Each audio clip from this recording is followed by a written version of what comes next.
welcome everyone to another edition of Final Fantasy VI Worlds Collide. I am Boo, joined here with Houdat in the box.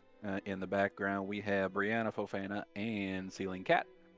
Tonight, we're starting a new tournament, a new mini event. This is the qualifying round. We are going to be starting the tournament next week, kick off a 2-week long event culminating in the final round on Friday, the 14th. But this race tonight will show us who's going to be getting into the tournament. So, who dat? What are we looking at tonight? Hey, Boo, how's it going? Glad to be here tonight.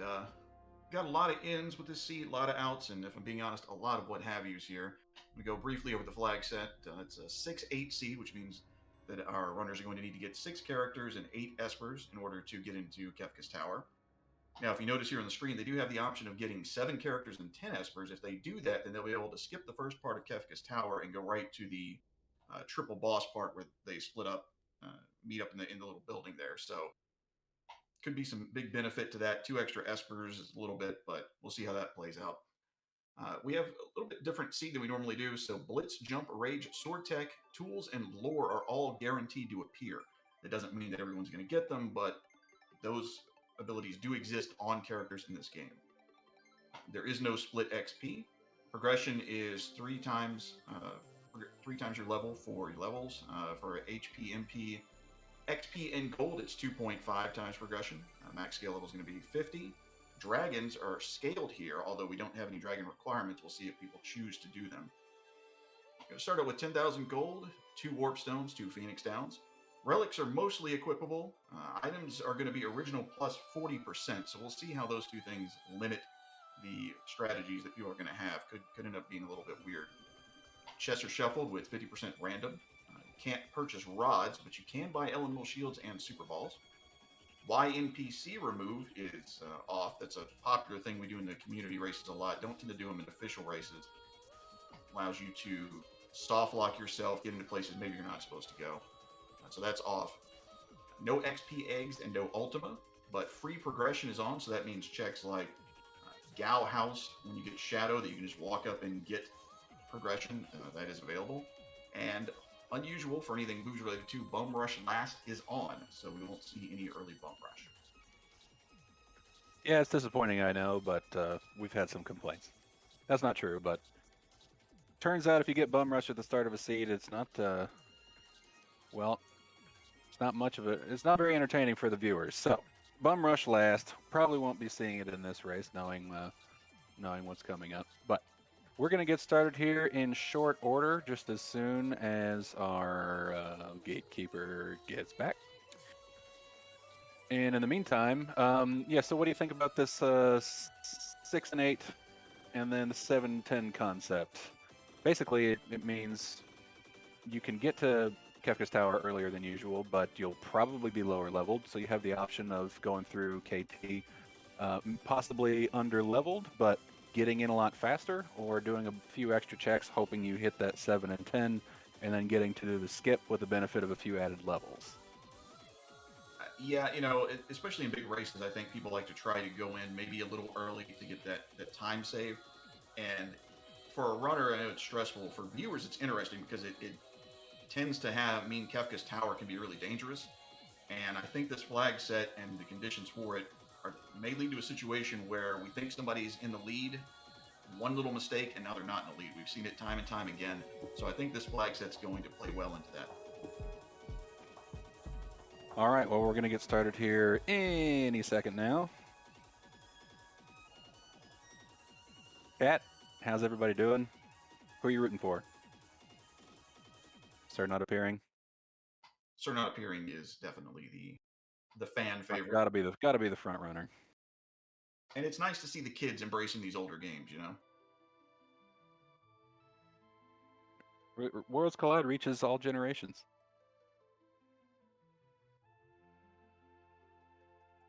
We do have a roughly 25 entrants so far for this tournament. Only the top 16 will survive and make the actual tournament from the qualifying round.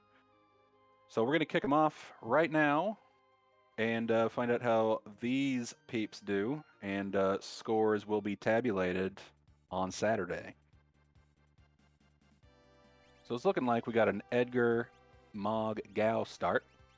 Not the worst. No, definitely not. It looks like Gal's got some good abilities, so Tools and sword tech finally making him a little bit useful, not completely worthless in this seed, which is a change from the usual. yeah, and these characters don't have a whole lot of different checks available to them, so we may see a little bit of bottlenecking here at the beginning. Should see people going roughly the same path, I would assume. So Jones had an interesting strategy there. Just went straight into the airship shop to see what they're selling. However, he's figured it out now. But with Edgar in the party, especially at the front of the line here, you can go straight to World of Ruin South Figaro and get all that stuff at half price. Yeah, that's definitely going to be good, especially early. We start with 10,000 gold, so if you find something good, you might be able to buy yourself a little bit of power really early here. Yeah, it gives everybody a chance to earn some early stuff and maybe get moving rather than constantly searching for more and more treasure. See, we found some super balls on Shadow Sid's screen and also some dried meat, which will be coming really handy because they start with Gao. Yeah, it's in a great location, so hopefully everybody will go to World of Balance and Arch and be able to find that so nobody gets locked out of that. When dried meat is somewhere weird and difficult to find, it can really be frustrating when you need to do a gal check. Yeah, something like on the Phantom Train Ghost Shop or something like that, but Well, this is the pretty perfect time easy to this do it. time. All right, they have three characters, so you need to have fewer than 4 characters in your party. And right now, none of them have fought any enemies besides fought any at all. So that means Lobo will be there on the Veld, which should be a nice, quick, easy fight. Yep, should be relatively free, provided they all check that in our shop, which I assume most will. However, Jones is off the beaten path here a little bit, though we do also have Mog, so that's going to probably point people at Narsh as well. We know from already having seen this seed that Narsh is holding a nasty surprise, at least in some form or another, so that'll be fun. Yeah, Mr. Entity going there for a chest most people usually don't go for, but he likes to, and he got a hero ring out of it, which is pretty nice payoff for 5-10 seconds of walking. Yep. Saw a sniper for sale, and oh, okay, he's going back. Sniper is excellent weapon. It's not exactly S tier, but quality A tier weapon does 3 times damage to anything floating, and a lot of enemies in this game float, so it has big damage potential and works well with something like an offering. But I think he's going to hold off and see what else he can come up with before committing to buying it. It is a little expensive.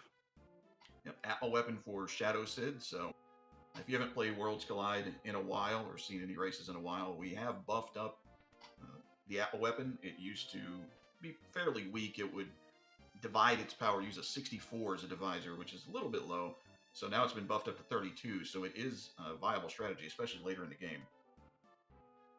Yeah, I usually find some use right around level 30 instead of around level 50 from before the buff. So, which is great because it's a fun weapon to use. It's a neat weapon to look at, and it's also one of the few weapons that benefits greatly from the offering. So we'll have plenty of opportunity here. There is an offering available on the path somewhere if people choose to try to find it. We'll see. It's not easy to get, but we'll see if anybody goes for it, and it can pay off big time in the end game. Yep, Mr. Entity just doing a little bit of shopping there. Looks like Shadow Sid is going to go for the Velt. Now, normally when I play, and I'm no high quality racer, but normally when I play, I try to stack the Velt check along with the Serpent Trench check, but at level 3, probably not something you want to do. Yeah, well, it's actually not a bad idea. You just land right in front of the cave, and then you can do this same fight, and then just walk right in. You can always save beforehand, but since you bring it up, it is going to be wise for these runners to do some grind fights before heading off to do any boss battles, because scaling is set to progression times 3, which means enemies are starting at around level 9. There is a little bit of distortion there. It can be anywhere from, I believe, level 8 to 11. And players only start off at level 3, so it helps to get even a little experience will pretty much double your level, like with one fight. So Serpent Trench is a good way to get some of those grind fights automatically with inside of a check. However, Shadow if you said, run into something nasty, you can be a time waster for sure. And oh, as it yes. happens, there is something there is something nasty in the Serpent Trench today. Yep, Shadow said finally getting the ghost there. I believe there's a 5 and 8 chance after a battle to get that, assuming you meet certain battle conditions. So 3's maybe a little unlucky, but not too bad. Seen worse. We have seen worse for sure. Sir Not Appearing is really taking his time with this one. He'd better move it along if he has any hopes of catching up.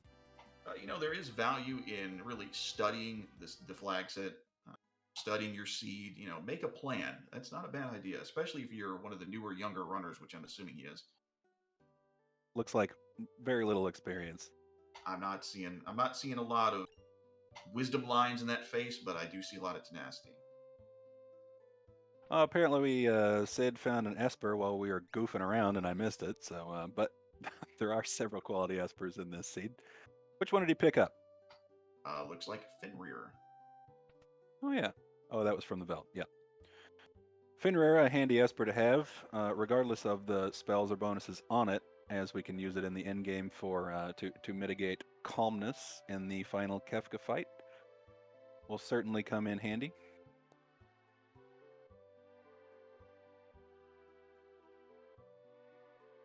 Shadow said taking the secret path there in South Figaro. Don't see a lot of people do that. I think Brianna and now Shadow said the only two I know that have done it in races. One of the lesser known aspects, I guess.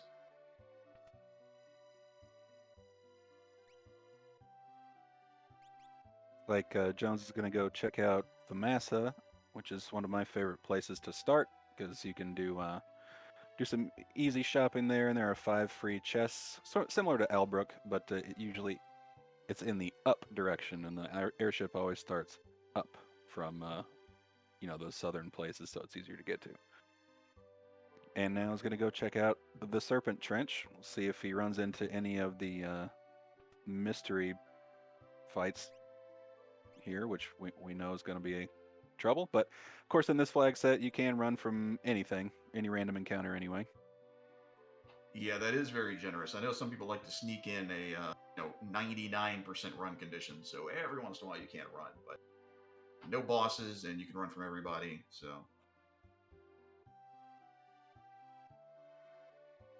See, Sid and entities checking out the basement in South Figaro there. Not a whole lot of good stuff, as I recall, in this particular basement, but some GP fodder, shop fodder. Genji helmet, one of the better helmets in the game. Unfortunately, it still doesn't do much for you. the dreaded Arianid. I don't think that's what you were talking about when you foreshadowed the Serpent Trench, maybe. No, this was it. It's going to be rough going here, but hopefully he'll pull through. They do look scary. No, this is the common fight. Of course, with Jones' luck, he'll probably get all the common fights, and he'll be just fine. But hopefully, we'll see a surprise or two. Well, I mean, he hasn't paid off comms to avoid the commentator's curse, so he might just get what's coming to him. Mr. Entity finds the Shiva Esper from the throne there. Let's see if he's gonna. I'm not sure if he's in World of Balance or Ruin. Curious to see if he'll just tie in Edgar's checks here, or if he's just grabbing a quick freebie. So this one on Jones, this encounter also not what I was referring to. However, at this low power can be quite dangerous. If you take too long to kill these guys, they will, blow up, and it will hurt. We have a tools user, but not many tools available. We've got a debilitator. I know there's a drill for sale, and that's about all I found in my run earlier. It looks like he's found even less than that. So tools usually comes in really handy in this sort of fight, but not today. Yeah, and even without them doing anything really special, just having 6 enemies at this low level with only 3 characters, they're going to be able to chip you down, and you can't heal in between these fights unless you happen to land in one of the rooms. So can mess you up longer term. But it looks like he's not having any trouble with it. Mog with natural jump, and he's a natural lance user. Just Excellent need to combination. find a dragon horn somewhere, and that becomes a lot of fun. Oh, there it is. There's the cursed fight.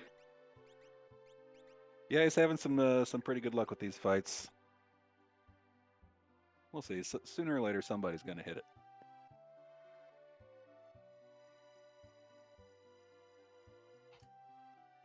Has everyone gone and gotten this out of the way? Barrel here in South Figaro? I Mr. think Entity? so. Yeah, wow. Okay. Maybe that's the new meta. So it looks like Mr. E was in World of Balance, just grabbing a freebie there, and we'll see what he does next. I personally like to couple all those together. Just, oh, here's our fight on Jones's screen. Ah, of course, he was able to just run right away. Bummer. I mean, great, good for him. Yeah, Brachiosaur is lurking in the Serpent Trench here. Not a fun encounter, especially at that level. But somehow he was able, even after a disaster, to just run right away. What is a dinosaur other than just a big chicken, right? Chicken that can cast. I think well, not at this level with the scaling, but I think I could cast Ultima. Yeah. Yes, in vanilla it definitely casts Ultima. All right. Well, he made it through with no problem. Must be nice. We'll get him. There's still a lot of game left. Sooner or later. And he gets the Modwin Esper for his trouble. And I think there's something handy for sale in Ikea. Oh, yeah. We'll see if he gets it. I believe there are cat hoods for sale. Well, he's going to pass up the armor shop anyway, so Ooh, no yeah, cat hood for Jonesy. Cat Hood is definitely the best helm in this game. Doubles the amount of gold that you get from fights. If you can find somebody that can wear it, pretty amazing. Yeah, splits the three elemental or elements rather in half. Some decent protection there, and it gives some I don't know, MP or match power or something like that. There's a lot of stuff on it. It's good, but he opted not to get it, so tough rocks. Sid's selling some elixirs, which means he wants something. Sprint shoes, maybe? Looking mighty nice? No? Okay. Oh, He's yeah. getting some super balls. And a drill. He wants that extra 0% bonus speed that sprint shoes provide. Little known fact, if you put 2 sprint shoes on the same person, you get 8 times the walk speed. Oh. That's Don't not tell true. anybody. Don't go home and try that. Your game will just crash. That's not true either. There's an enhancer Jones picked up, which is great for magic users, but I don't think we have too many magic using options this time. Looks like it's just a Lobo there in the schoolroom monster in a box. It's a vanilla Lobo.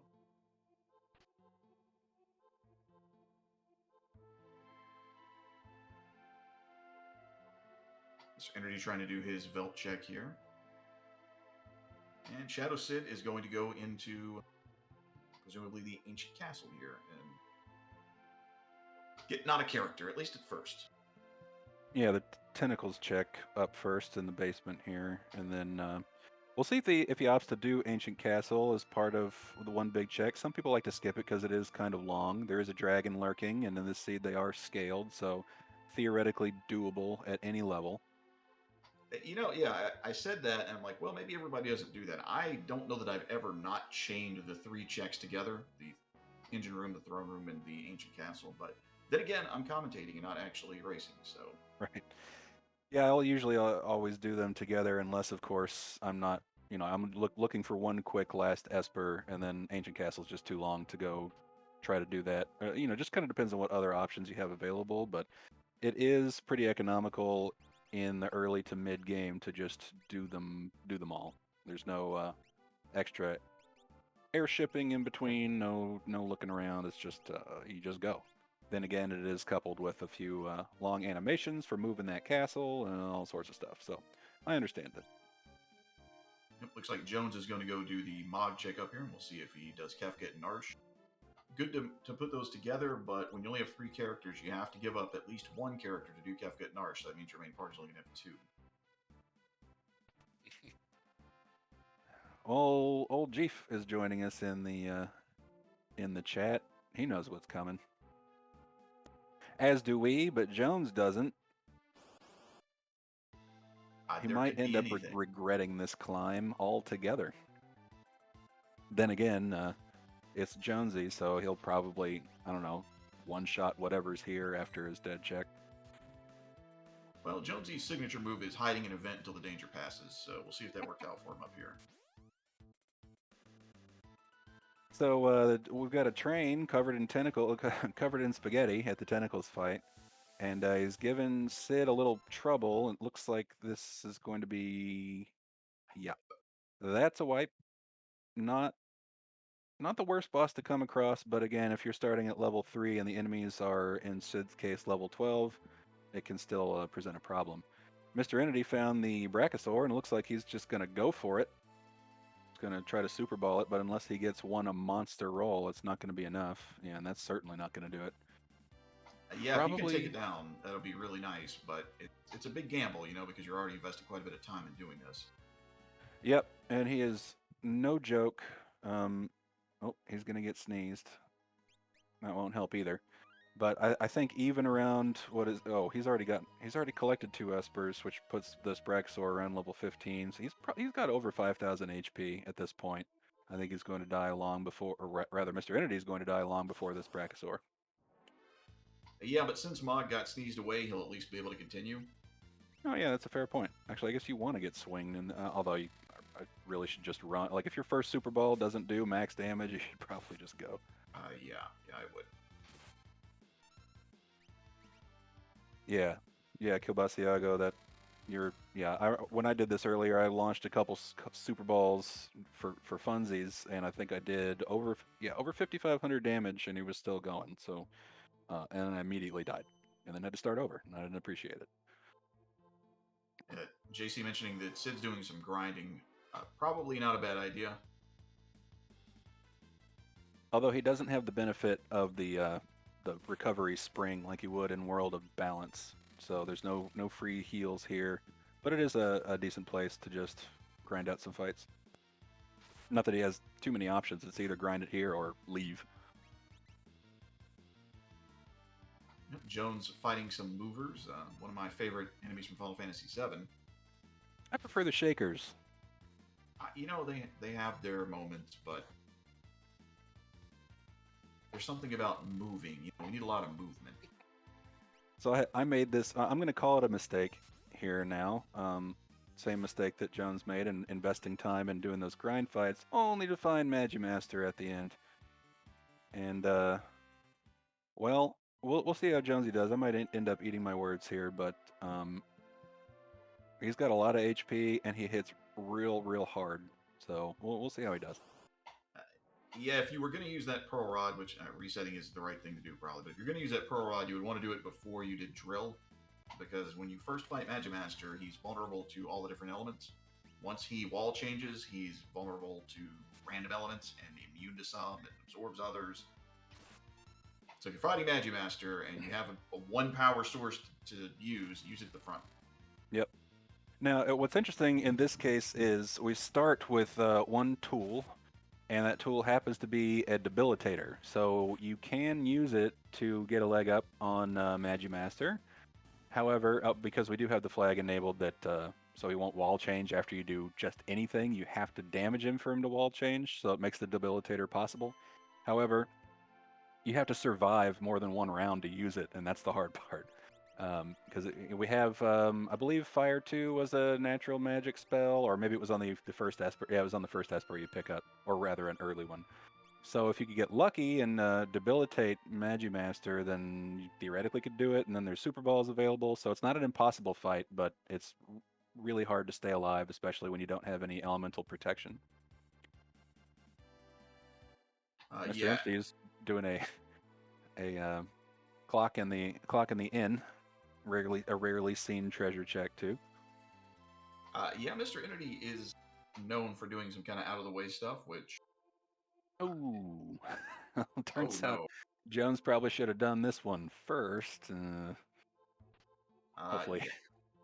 hopefully you can find something else there on the Velt. And did he skip the cat hood? No, he got one. Yeah, so we're talking about the Veld fight here. If anyone's not familiar, when you go on the Veld, you will find a random selection of enemies that you've already fought. So if you haven't fought anything, it's only Lobo, which is why it's good to do early, just like right here.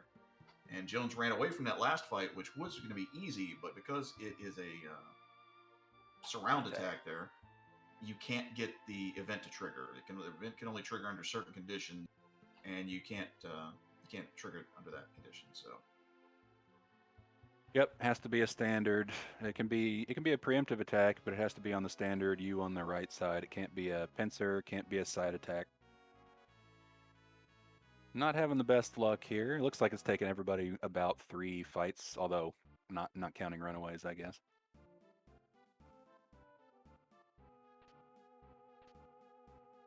They're not appearing, not really giving much of an effort here, but we won't count them out just yet. Yes, but he has not reset yet, so. Hasn't taken a single reset. Can't argue with that one. Right, so this fight that Jones is doing here, I believe that you can have no more than 3 enemies in a formation to trigger the event. Sid's gonna give the old Phantom Train another what for. Might be interested.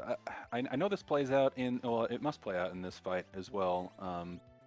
But if you row your characters to the opposite side of what their normal works in this Ghost Train fight, because it always comes from the right. So in a pinch, you can use that for a defensive option.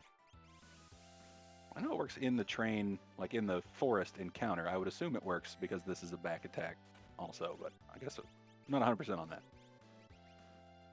Hefe in chat saying that you can have a 4 encounter, so I have no idea where I got that 3 thing up. It's a weird thing for me to make up, but it doesn't surprise me that I did.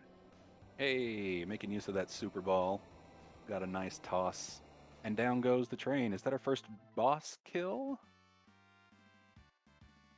I think it might be. Well, GG's to him, and finally Jones finds his Fenrir Esper. Sid picked up Zone Seek at the Tentacles fight.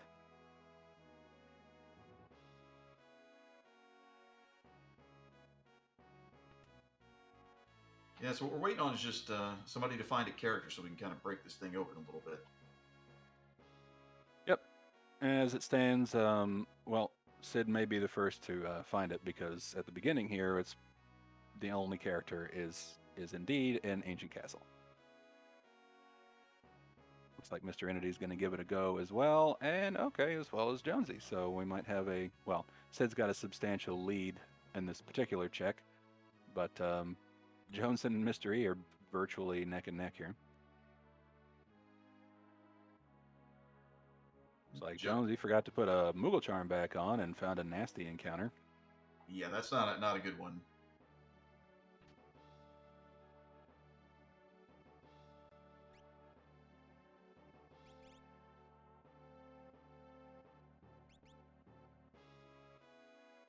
So once again, Mr. Unity looting a lot, going to some of these chests are usually out of the way. I almost never get the chest that he just got. Assassin, not a bad weapon though. Oh yeah, that's kind of out of the way there. But chests are at 50% randomization in this flag set, so there is kind of a higher chance of finding something good. So it may be worth going off the beaten path a little bit to grab some of those out there chests. Though you just kind of have to manage your time. And for those of you just joining us, this is the qualifying round for our mini event that's going to be happening starting this Saturday, called the Tiny Winter Tournament. Because it is only a 2-week event, this is a mini event we're putting on because our major event got delayed just a little bit. So this will be a single elimination, 16-player style tournament.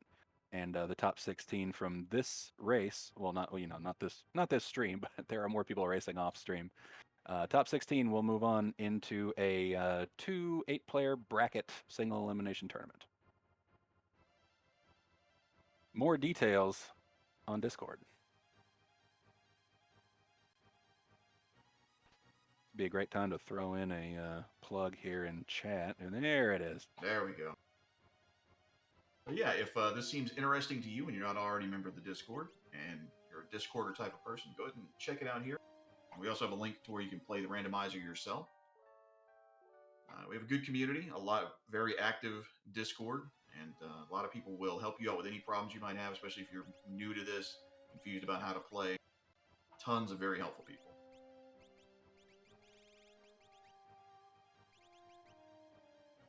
And Zelfer's there too. Zelfer is also there sometimes. And if you're looking to find more Worlds Collide streams, we do have some rooms there dedicated to that, so you'll be able to follow everybody. We've got dueling ghost trains on Mr. Entity and Jones's screen. Hey Zelfer, what's up? Didn't see you there. And if you do want to follow people, there's a link to all the runners there. And I believe we should have a staff. Don't actually follow me. I don't really stream. But the rest of the people there, Brianna, Ceiling Cat, Boo, definitely worth checking out. Looks like Mr. Entity has got a scimitar strat going, trying to slice and dice the ghost train here, but not getting them procs.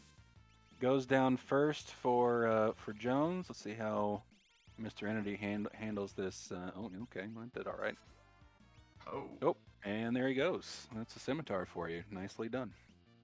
Also worth mentioning, that assassin that he picked up earlier also does the same thing. Somebody pointed that out in my stream, which I did not even register in my head, because assassin to me equals shop fodder. Yeah, but it can do it. Usually, it's not something that you would want, late game, but early in a game like this, not too bad.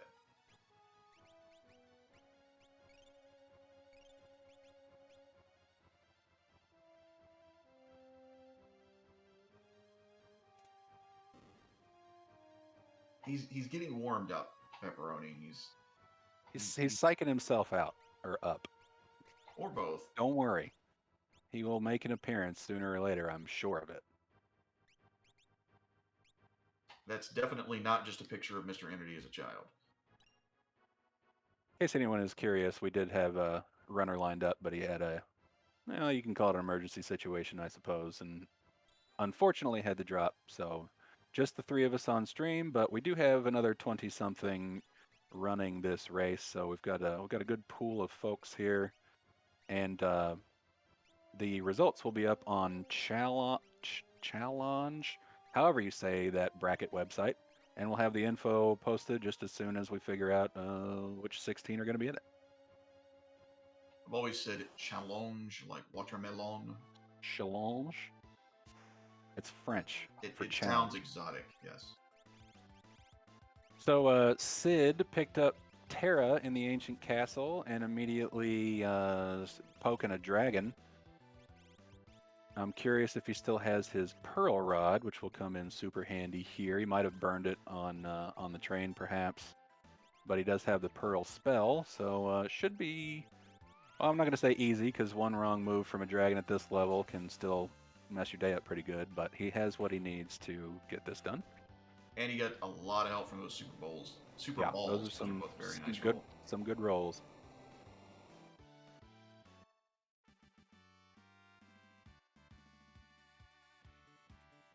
Yeah. Hey, easy in the chat there. Jonesy's head is already big enough. Let's calm it down. Just kidding. Everybody likes Jones.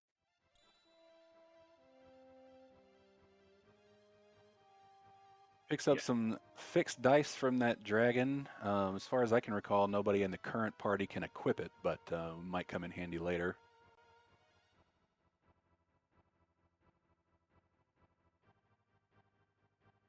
I don't know if he's an actual wide receiver or not, JC, but I'm pretty sure he's been outside at least once, so I think that makes him an athlete.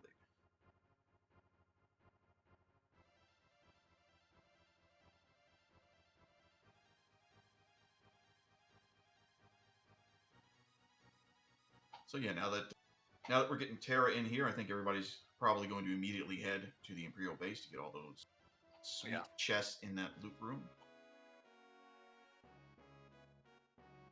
Yep, that's got to be stop number one. Probably the most potent or powerful check in the game. Yeah, and everyone says Terra has really great checks, and I think that one is good, and so is the Welk check. But her other checks are not that great. You have Leet River, which Yeah. is unpopular, shall we say. Zozo's fairly long. Zozo's fairly long, and Modus is peekable, but it is kind of a pain to do in the early game anyway. It's not so yes, bad when you have a super powerful party and you're not really worried about which two are going to be kept for the second fight, but yeah, it's not super useful early game. I'd call her checks average, but she does have the best one in the game, so that's pretty good. I mean she's no Saban, right? That's, well, who is? Exactly.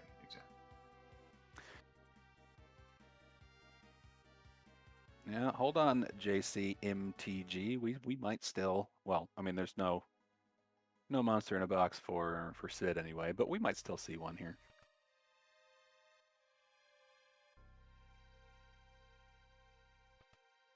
I can tell you what your name means to me in my head, but I can't say it on stream.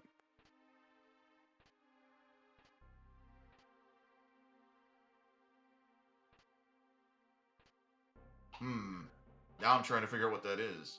Yeah, figure it out. Another fixed dice for Sid over there, found in that in the treasure room.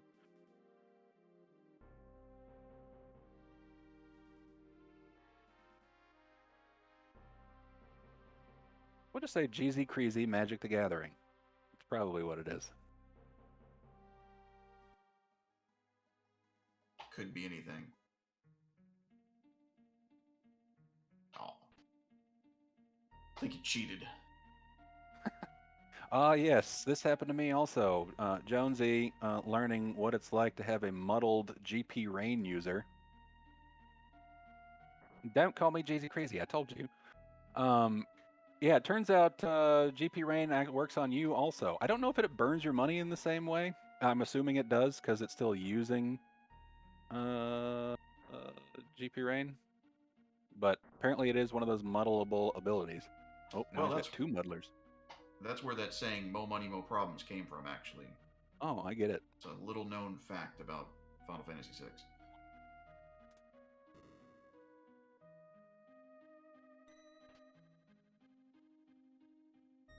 So Mr. E is checking monsters in boxes and finds a Spectre there, which isn't going to do too much good for anyone, but hopefully he keeps on checking.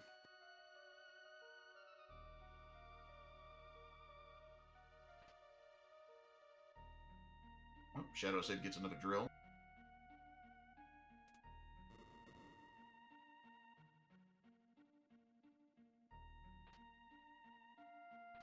There's one Eddie Izzard fan in the crowd. Happy to hear that. Or see it, I should say. Yeah, I've heard a lot of lore and rumor about that room that Shadow Sid just walked out of. Everybody seems to think that it never has anything good in it, and it didn't this time for sure. But Mr. Nudie gets Katana Soul.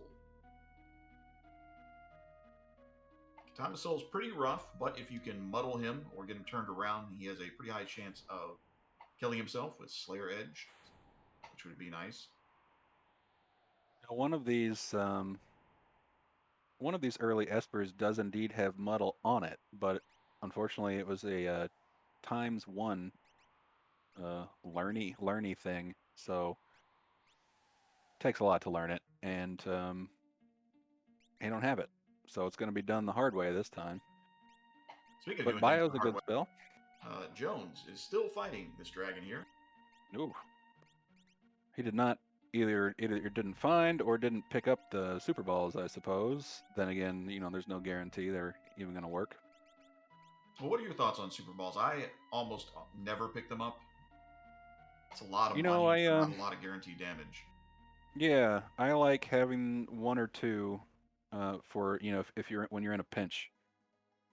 Because it can, they ignore defense. It is completely random damage, but it can be huge. It's basically like a super powered fixed dice roll. and just one of them. So I don't really like them, but I like to have the option at least once. Yeah, like I said, I won't turn them down. I'll use them, but I'm not going to drop 6 or 8,000 gold on them usually. Yeah, I think they were what 8,500 or something in this seed. But Jones is still getting it done over here. I think this dragon is not long for this world soon, and I don't know how much more Katana Soul has left in the tank. He's already started chucking things, so he's got to be low. But this, one wrong throw here is not going to be pretty. JC But there he goes. Showing the taste there. Excellent movie reference. So, pro tip: Bio works really well on Katana Soul. That poison damage builds up big, so if you can survive, works good. And Mr. E picks up an offering and 90,000 GP. He's going to opt to just not get that other chest for some reason there. He don't want it. It's fine. Well, there's not a whole lot in these. You skip the monster in the box chest or just a regular treasure chest? No, just a regular chest. Oh, that's a little weird, but That's all right. There's an aspirin in this one. 10 cool points. Everyone gets that movie reference. Sid is going to go check out the whelp check where Cyan is hiding behind a Yeti. Also very bioable, by the way. I think, what is it? Yeti, Foonbaba, and Katana Soul are the big ones you can cast bio on.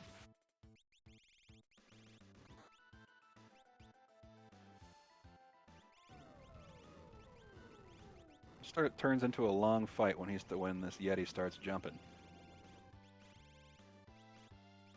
Fortunately, he doesn't have a dragon horn.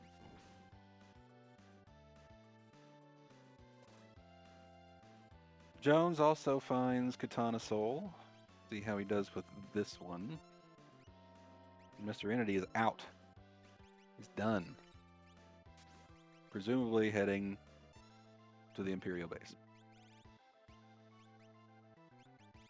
No muddle for Jones either. It's almost like he's Jones. Hey, Jones, if you're listening, you can't do that. Oh, that's a pro tip. If you're in one of these events, watch the restream and you can just turn on the stream. Yeah, no, it's great. You can hear where everyone is. You get all the hot tips. What your noobs are doing with no audio. So just a reminder that whoever wins this, whoever loses this, that doesn't necessarily mean anything. All three of these players could go on, or all three of them could get eliminated from this. So there are a lot of other people that are running this. We just happen to feature these three at this time. No one told you? No, the loser of this one is out completely. I don't mean the tournament. I mean, like, we kick him out the Discord. It's just not allowed to play anymore. So it's the big stakes on the line here.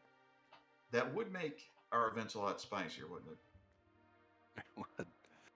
A true battle royale.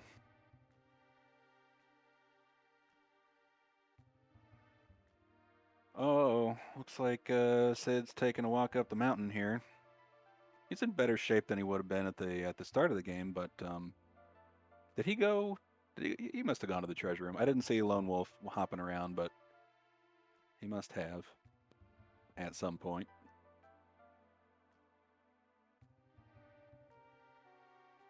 Yep, there you go. Okay. That is a horrible feeling when you forget to do that. Yeah, I know from experience, dude. I went the first year of playing this without doing it, and then I did it like 4 times in a row.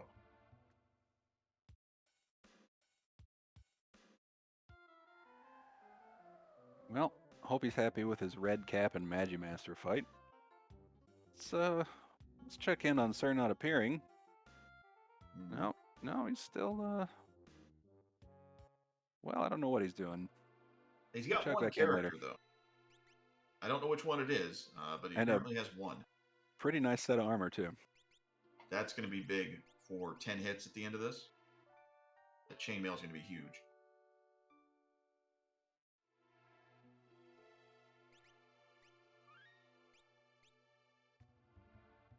So Sid's at about a level 20, and Magimaster is around, well, a lot higher than that. So yeah, he's going to have a rough time. He's probably out of Super Balls by now, but he does have 4 characters, which is better than anybody else had so far. Yeah, definitely. I mean, I understand going up here, but with Cyan, I don't think has he checked any of the nice juicy Cyan checks yet? No, I don't believe so. I think he just got him from Welk and then just came straight up the mountain, which I makes perfect sense. You know, do these chain these 3 checks together. Maybe he'll be fine against Magimaster. You never know. Just even all the odds aren't on his side. I would. I don't know. I've. It's probably a smart thing to do. Again, maybe don't listen to me. I try to avoid Kefka and Arsh even if I'm chaining things together. It's not a bad check, especially if you have more than 4 characters, then you have a full party, and Yeah. you know, odds are it's not a bad boss, but when it is, you're you're just totally screwed. I would see Cyan and I would see just have visions of the dream in my mind. I Very used true. to hate the dream, and now I think it's probably one of the best things in this game. Oh yeah, I think it's my favorite set of checks in the game for sure. There is that annoying cutscene right in the middle, but yeah, you get used to it. But three checks all bundled together in less than 5 minutes, pretty tasty. There we go. Look, the Schwantz has got my back. Appreciate you. Even if it's not true, I appreciate it. I did almost the same thing. I came up here, got my Patoot handed to me by Magimaster, and then went over to Kefka or the Dream, in some sort of order. But yeah, the Dream is great. Not as great in this particular seed as we may see in the future, but it's always worth doing. Yeah, I did the same thing, Hash. Didn't work out for me too well. But the beauty of this game is you can take a number of different ways to get a number of different places and hopefully get to the same end. But you know, Sid is holding his own here.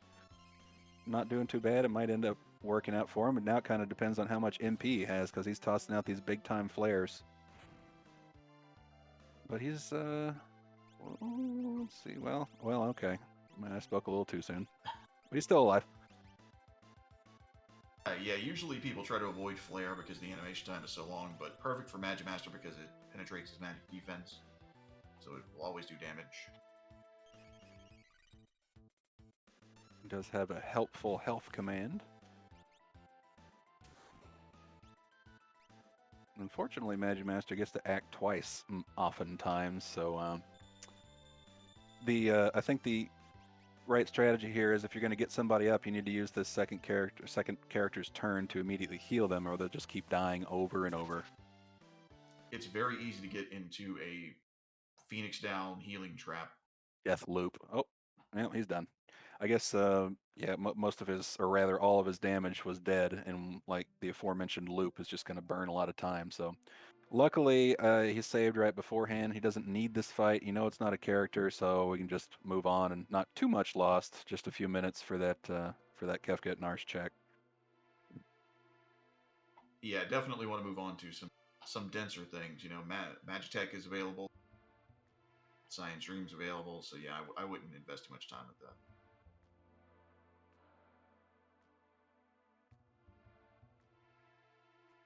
Speaking of Magitech, looks like Jones is going to go get it done.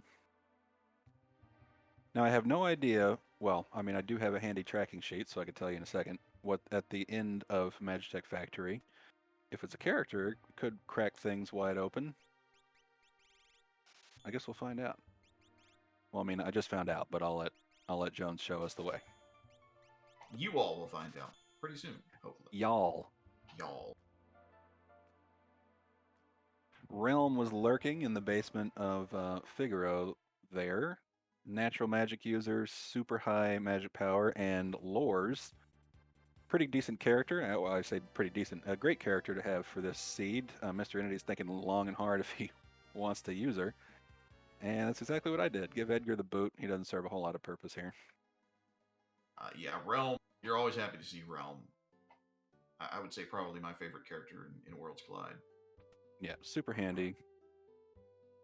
Joan's going to opt to not check out the armor shop, which I think had snow mufflers. Was that right? I remember seeing somebody say it in the spoiler room, but I didn't check it out myself. But it seemed like only a couple characters could equip them anyway. But that is a handy piece of armor. I think there's one available in, well, there's one in the chest somewhere. How dare all these runners skip shops with great stuff that they don't know about? The nerve of some people. It's rude.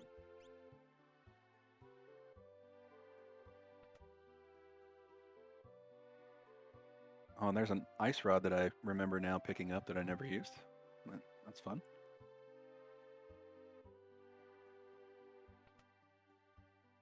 Yeah, ice rods always, any of the elemental rods always good to see. Even later on in the game, so cast a max damage second level version of that spell. So even when you have kind of trashy characters, you can have them do something and throw a rod. Yeah, that's why we turned them off from the shops. They're just too powerful. But finding the random one in a chest, a-okay with me. Fun Bob makes an appearance in the Magitech Factory. Another opportunity for that bio spell.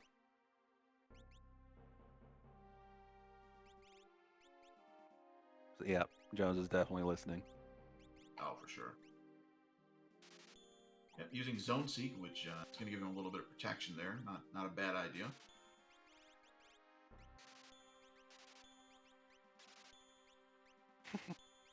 Is everybody watching the stream? What's Mr. Entity up to? He's been in the menu for a while. Menu boss is the final boss of the game. The hardest Now thing just to get over. sell those fixed dice, Sid. Just sell them. You don't want them. Sell. And he didn't sell them. Come on. They're crap. Get rid of them. No, the draw is too great. People really like those fixed dice. People luckier than me, I suppose. Especially early in the game, they can be a lifesaver.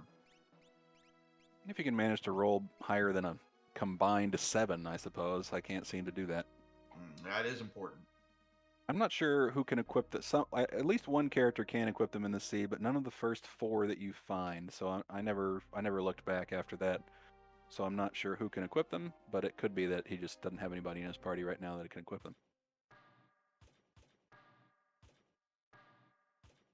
Yeah, if nothing else, Setzer will always be able to, but no signs of Setzer yet. Yeah, I thought I saw one of the previous runners who did the seed, say they used fixed dice throughout the seed, but I don't know. We'll see. But they do sell for a lot of money. Oh, absolutely.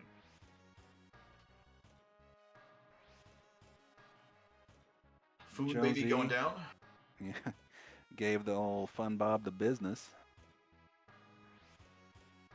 Mr. Entity making work. he's putting his offering to use with that teeny tiny lightsaber there. Hefe saying we need a fixed dice seed with only floating continents. I once threatened Jack, who is not a huge fan of fixed dice and not a big fan of flare, that I was going to make a mod that every time you rolled a fixed dice, it would cast flare. Flare proc. That'd be great. Minimum damage flare. And no, Jeef, I'm not doing it. I mean, your name is Boo the Runner. I feel like you're required to run seeds. Ooh. Exactly. When your parents name you Boo the Runner, there's certain expectations for your life from birth.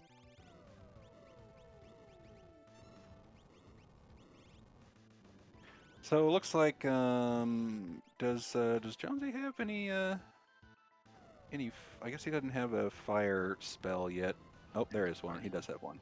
Thought I saw him casting flare. Oh, he was. Okay, I was going to say there was definitely a fire 2 spell from one of these early Aspers, but Try talking one of those bosses that especially like in Kefka's Tower, if you don't have the right party fighting it, it can be a huge pain, even if it's not that bad of a boss in general.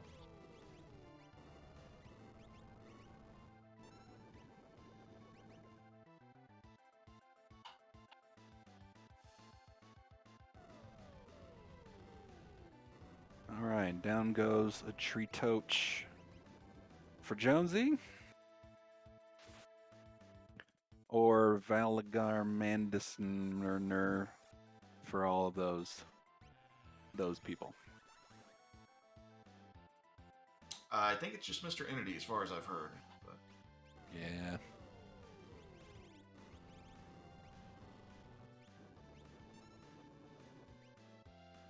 So Jones is going to go do Magitech 3.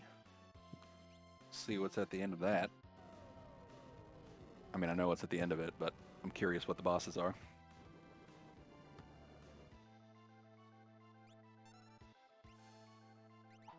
yeah, see, that's with the new Pixel remaster coming out. We're going to have to quickly make a patch to change all the names back to what they're supposed to be.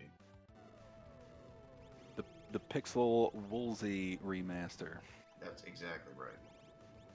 They should just call it the Woolsey remaster.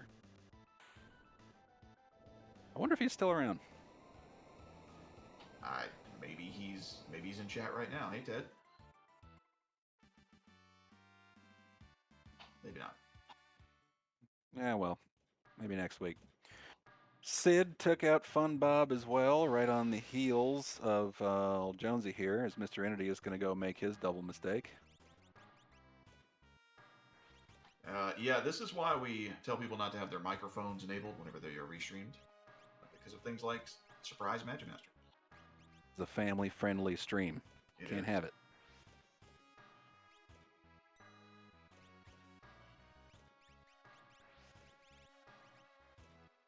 Boo Dat. I prefer Hoo. Whoo.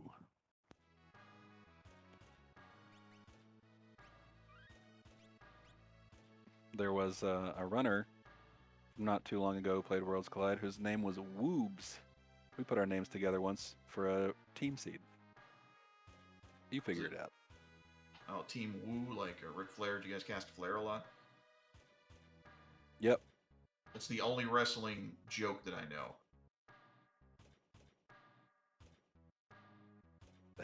All right. I wasn't looking for a wrestling joke, but I appreciate the effort. That's why I'm here. All right, Mr. Entity about to make the biggest mistake of his run as Sid finds Tritok.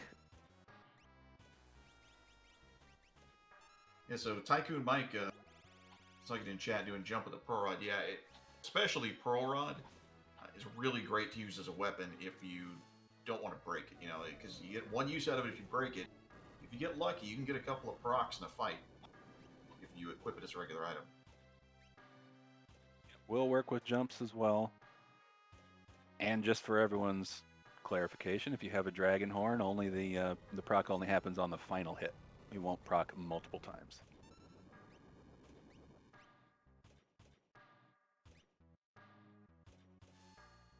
And piranhas for Joan. Fortunately, they don't take as long as they used to. The timer on them has been reduced, but not great to see. But they can do a lot of damage at the end of the game. When they get bite going or whatever, it can be really rough. Thousands of damage sometimes. Yeah, the scaling can get pretty rough, especially if you have 3 on the screen. You're trying to wait out a clock. Not sure if Mr. Entity took a fight on purpose or just missed, but he's doing a few extra fights.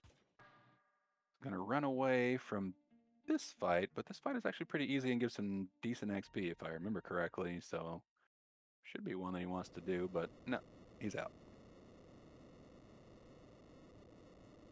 Well, since he's watching the stream, he knows he's got a bad fight ahead of him. He doesn't want to waste any more time than he has to.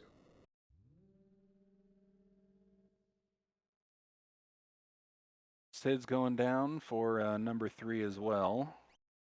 Meet his piranhas, and we'll see what the second boss is shortly.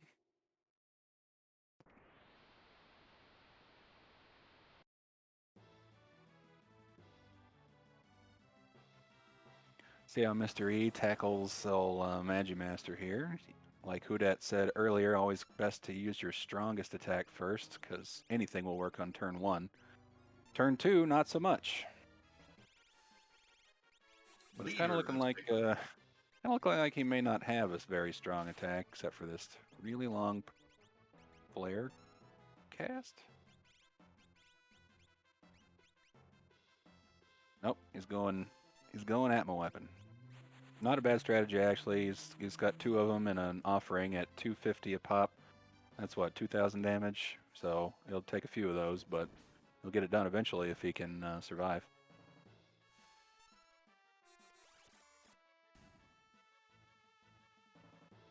Oh, shoot, what happened? What?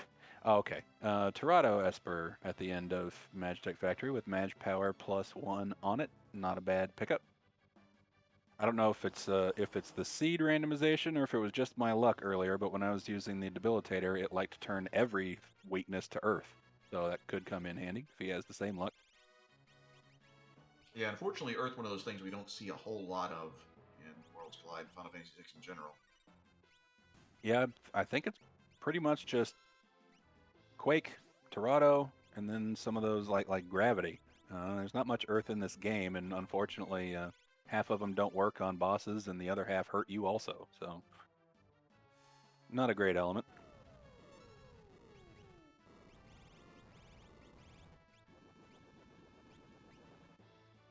Jones gonna go check out the Opera House. Mr. E still plugging away on Magimaster here. Unfortunately, Jones clicks the right switch, so we don't get to see him fall onto the stage. Boo.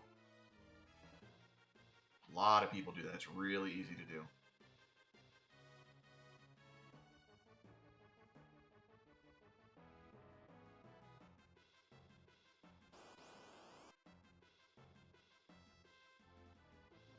Not a terrible set of fights up here, it looks like. Imp.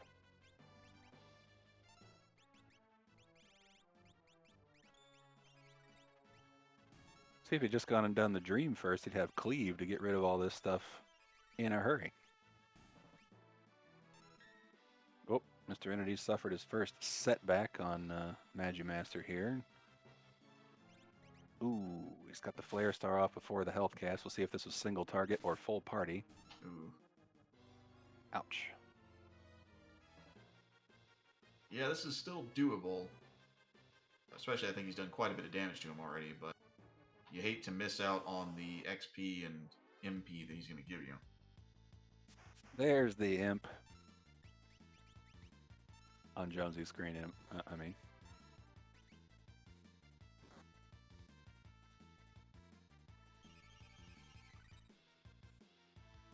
Yeah, he might be about to burn through the rest of those green cherries here. Definitely. Whoa.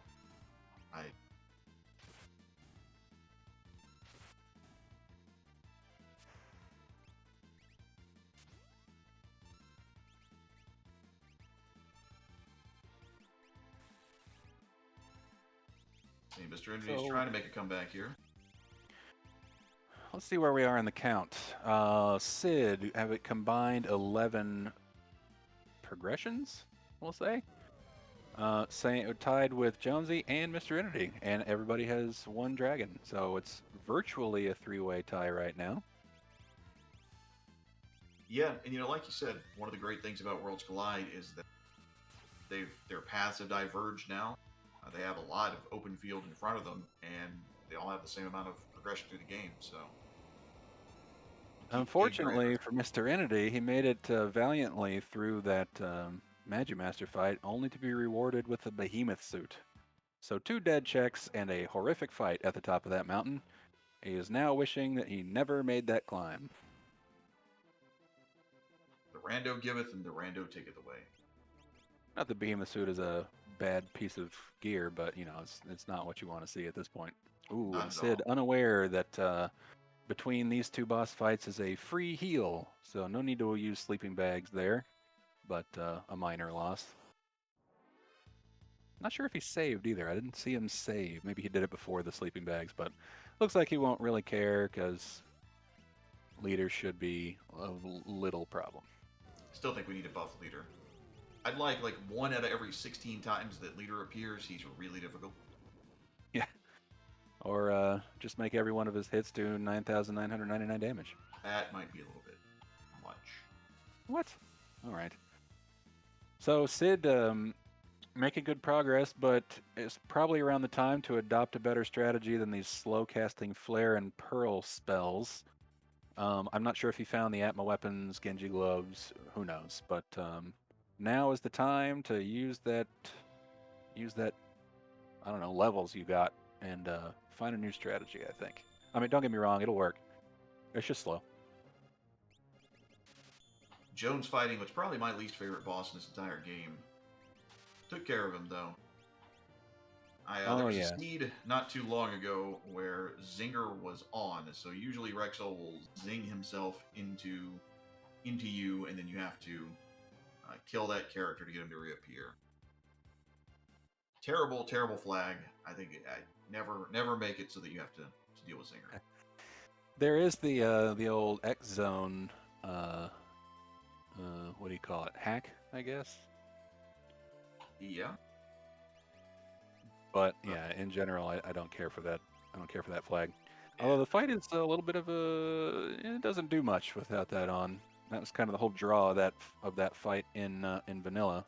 And we happen to find a, I'm not sure, I didn't see if Jones used it, but we did find an ice rod somewhere, which would probably one-shot Rexel as he's weak to ice, and that rod ignores defense.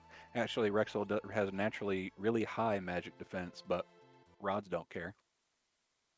Rods and flare do not care. But most importantly, out of everything, Jones now has Strago, so he has the best 3 available checks open to him.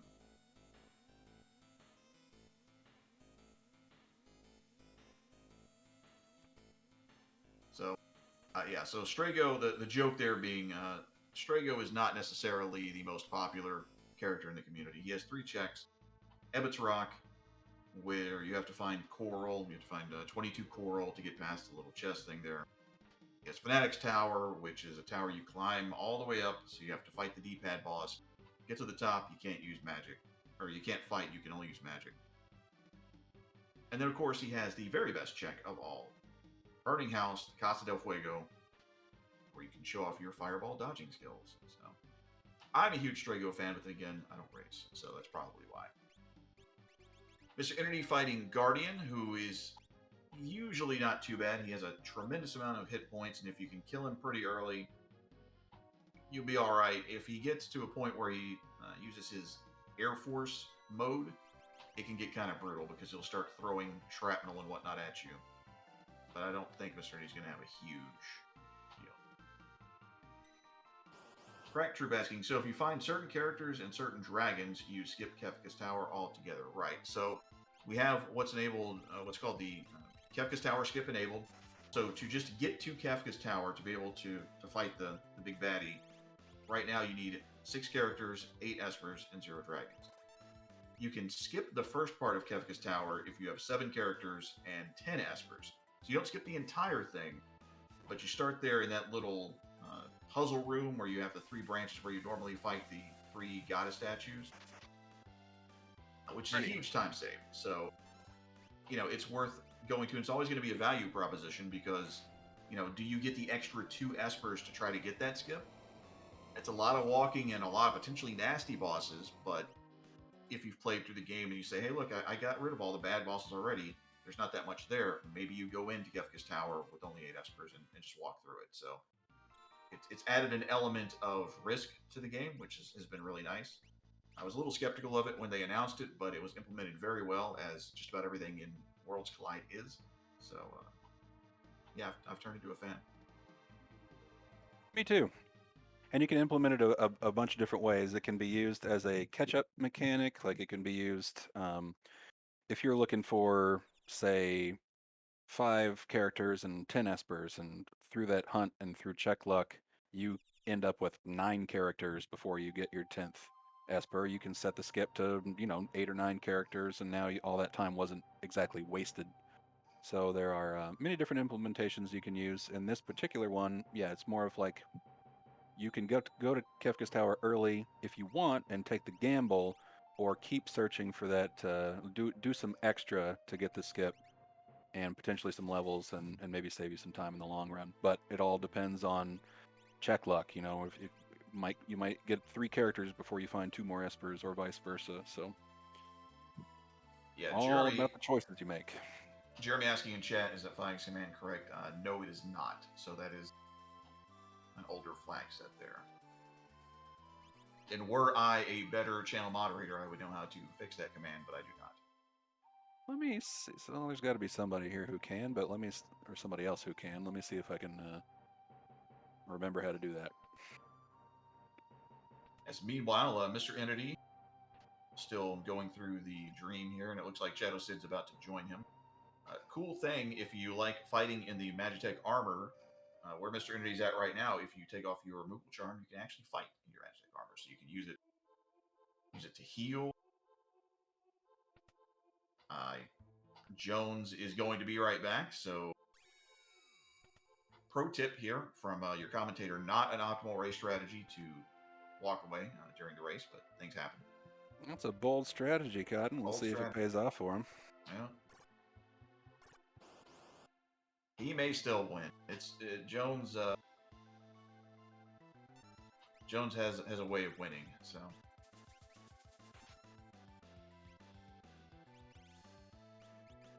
Shadow Sid taking his Guardian fight here. Mr. Entity trying to decide what he's going to put on Realm. So, like I think we mentioned earlier, Realm has tremendous amount of natural magic power. It does vary a little bit with this flag set, so it's not set to 100% normal. She could have a little bit less, a little bit more than she normally does. But in general, Realm is going to be your go-to person for magic power. So a nice strat people like to use. Put your powerful spells on her and give her an Esper that traditional magic power every time she levels up. And that's why they call her the Murder Child. Or, I'm not going to say the other one. There is another term that's used for her that's very similar, but we don't say that around here. There's no time for that because we have found Doom. Would explain a lot about why Cyan's having problems if Doom is in his nightmares. Probably the least annoying, the best of these statues to fight, if you will. Not too bad. Yeah, especially if you have an Atmo weapon or 2 Atmo weapons and an offering, as you can ignore his defense and ignore the what do you call them? Shadows. What do you the images that he puts up halfway through the fight.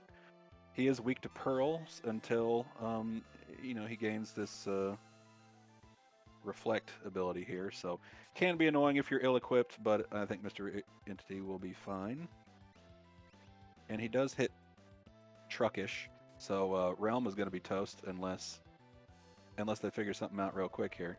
But yeah, as mentioned, when he does that at the halfway point, he will put up a wall, so no more spells. Well, no more reflectable spells anyway, as Pearl is one.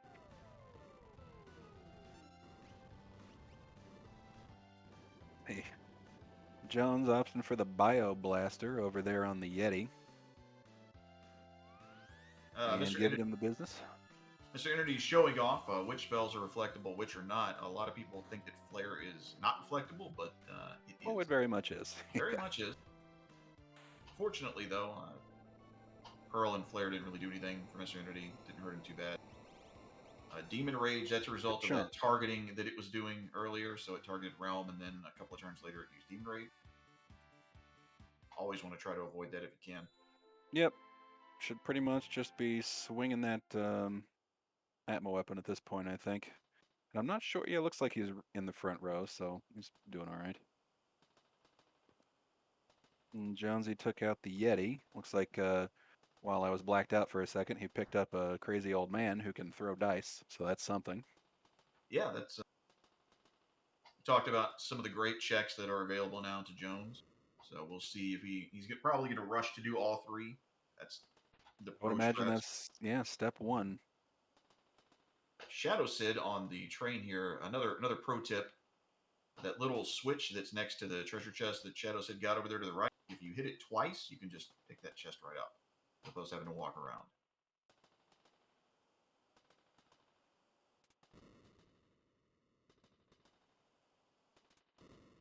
Mystery picked up the Bahamut Esper. And I believe he has another Esper in his near future on the throne here. Nope. He's going to go get some treasure first. Ooh, a Nature Shield. Nice pickup. Yeah, that's not bad. Never go into that room while you're in the dream part of this, because then you'll get a little cutscene, which, while touching, is not great for your race time.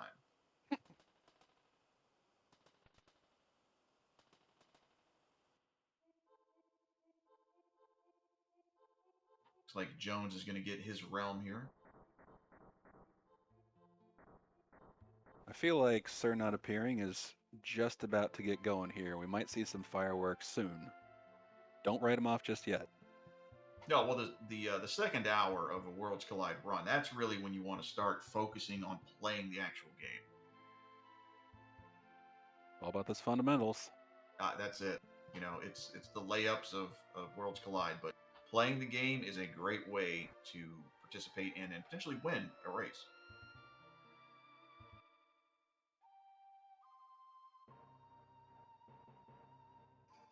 It's like Mr. Entity is headed up Zozo, where he will also be disappointed, as we saw earlier. This is also a dead check. Oh, nope, he's in Mount. Never mind. He's in Mount Zozo, not Terra Zozo, so he'll be fine. It's brought to you by the Rusted Corporation, a huge sponsor of Final Fantasy VI Worlds Collide. This one I think is also an Esper. And he's got a dragon to fight. There's that snow muffler I was trying to remember earlier. Jonesy's going for the old auction house play here. Try to get him some catch up but catch up Espers. Look who thinks he's Zelfer. Yeah. Nice try, Jonesy. Ooh, I think Sir Not Appearing just might have taken the lead. Whoa. That's how quickly these matches can turn around, folks.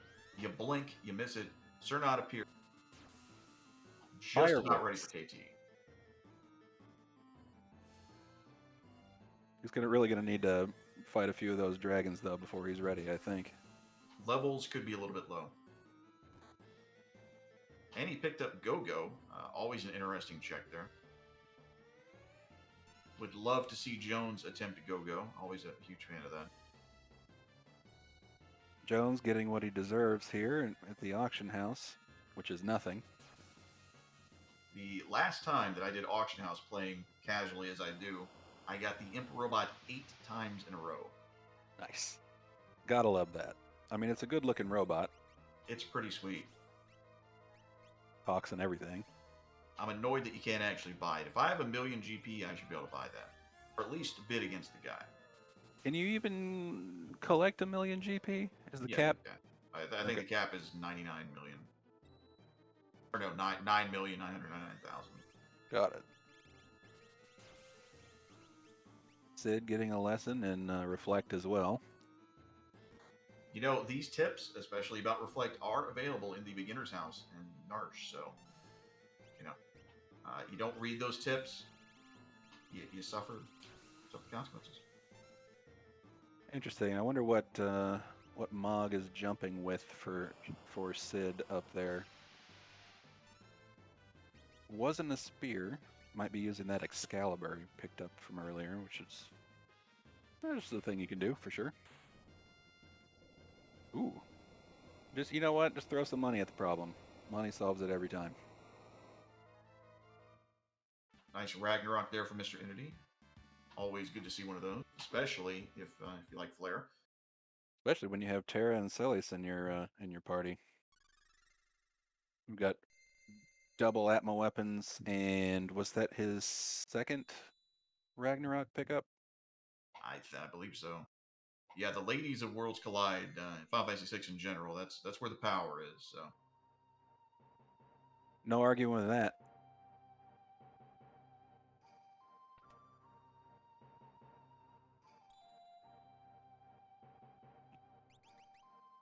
Yeah, so Jonesy's still working on the auction house over here. I'm not sure if he's grabbed an Esper yet. I saw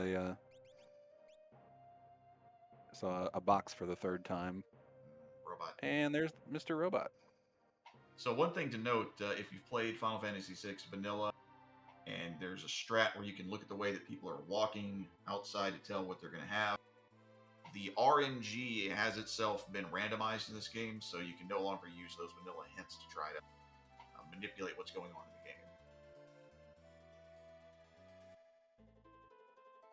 Looks like he did pick up one Esper, going for his second.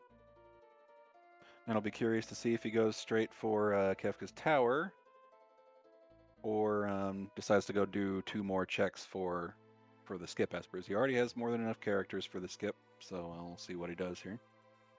Shadow Sid checking the unlicensed vendor in the woods there in Zen. About 56 grand, I believe, and I'm not sure if we know exactly what that is yet. So if you go to that check in the World of Balance, it will tell you what kind of item it's going to be, if it's going to be an Esper, if it's going to be an item. If you do it in the World of Ruin, the cost will be different than the World of Balance, but he doesn't give you a hint as to what it is. I want to say the other world is only 12 grand.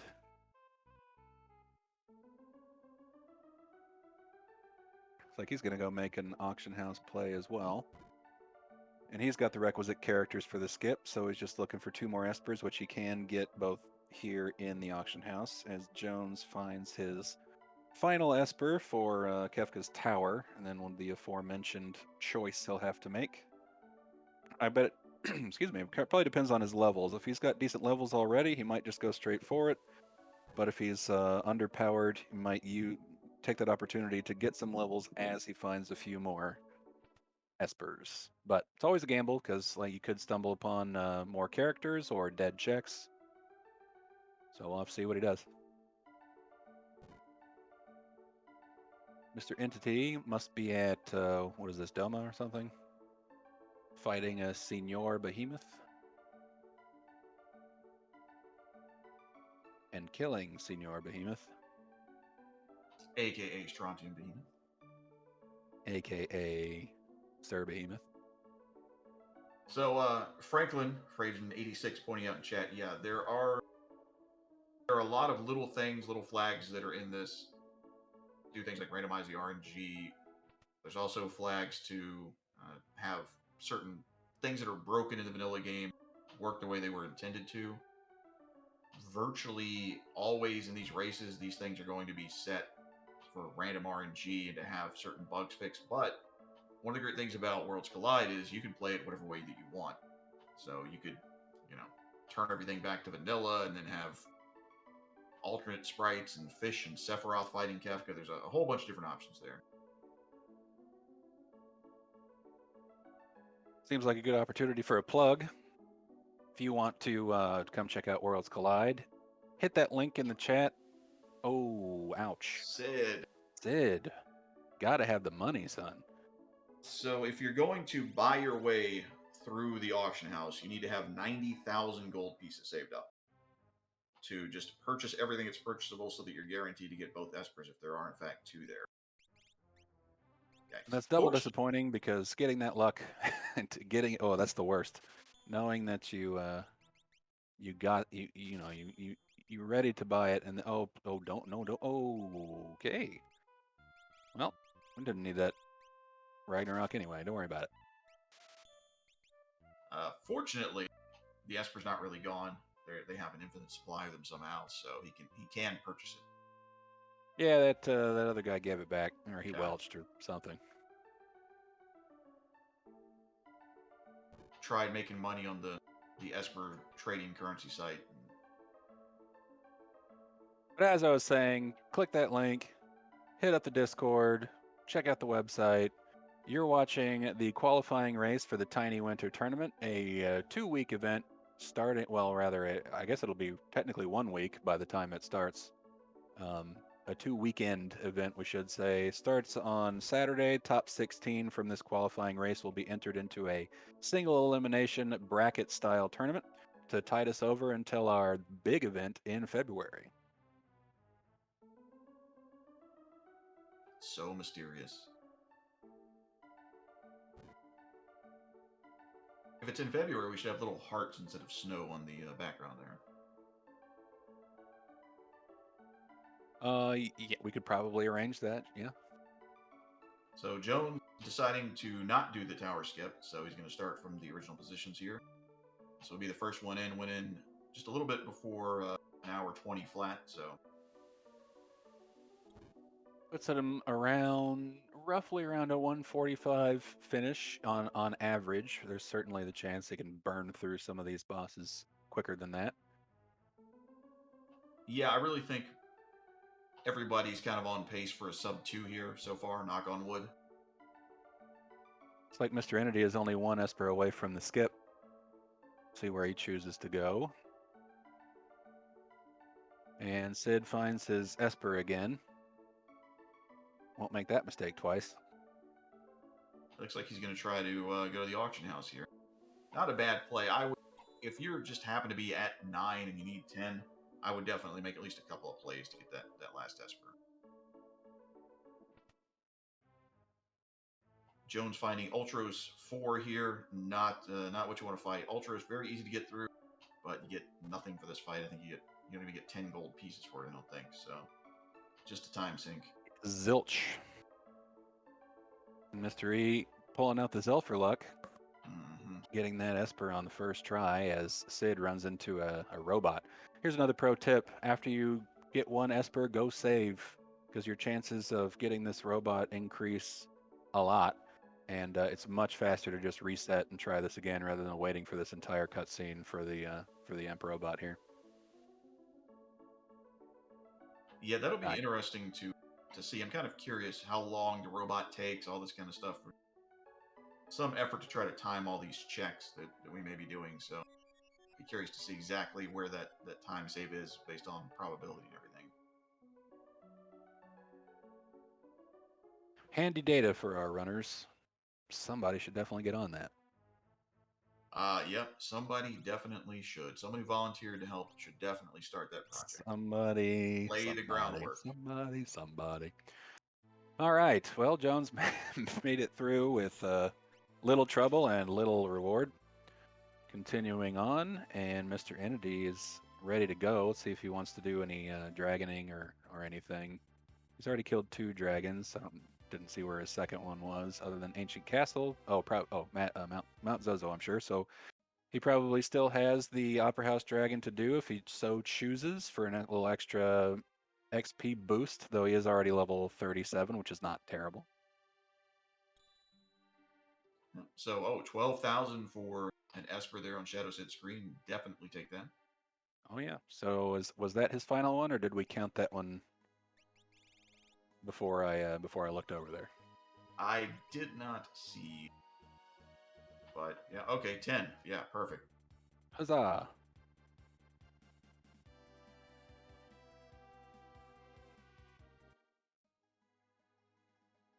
All right. So gonna go. What's he doing? Getting a heal, maybe?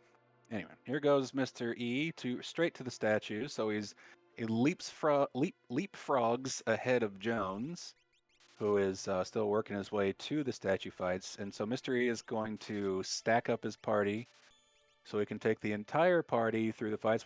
Another one of the kind of hidden benefits of getting the statue skip is you can kind of abuse warping out and placing your parties. It does make the fights easier. It makes the fights themselves a little faster, but you do have to keep hitting these cutscenes, walking through every time. So overall, I believe it is faster, but it's also just safer. And another pro tip, if you're going to do that, make sure that you have enough warp stones in your inventory. I have seen people attempt to do this and not have enough. Oh yeah, that becomes a big problem. That's not if you don't have any warp stones, you're in deep doo-doo. Well, I mean, it usually just means resetting back. Hopefully you saved before you went into the tower, but save before you go into KT.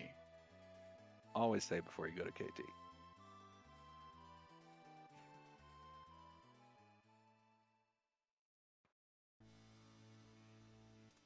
Yeah, that's true, Hash. Yep. Go ahead, you tell him. Oh, I was going to say, no. Affirm what he's saying. Yes, apparently Boo and I both vehemently agree there. Yeah, more experience for your main is always going to be good. However, if you go for, depending on your party strength, You can split them up, do 2 and 2, do 2 at a time, and then you don't get all that XP on every fight, but you can get through much faster, and there are fewer cutscenes to sit through twice. So, kind of depends. You can do it. I mean, you can break it up into 3 parties and get it done in one shot if you want. It just depends on the risk you want to take and how strong you are. What's going on here on Mr. Entity's screen? We've got 3 rows happening. Terra's in front, Gao and Celeste in the middle, and Realm in the back. I didn't know there was a middle row. Oh no, Worlds Collide is it's luxurious. Has 3-row seating these days. Feature. I actually don't know what's going on. That's a little unusual. There are a couple of things in this game that can cause graphical glitches to have people appear in places they're not supposed to, but I'm not sure what did it in that case. Yeah, I mean, he does have health, so it is possible that the reflect bug happened, but I don't know how he would have reflect on, and I didn't see him use health, so I don't know what that was. Well, he is Canadian, so it may be some kind of metric row calculation if we're not aware of.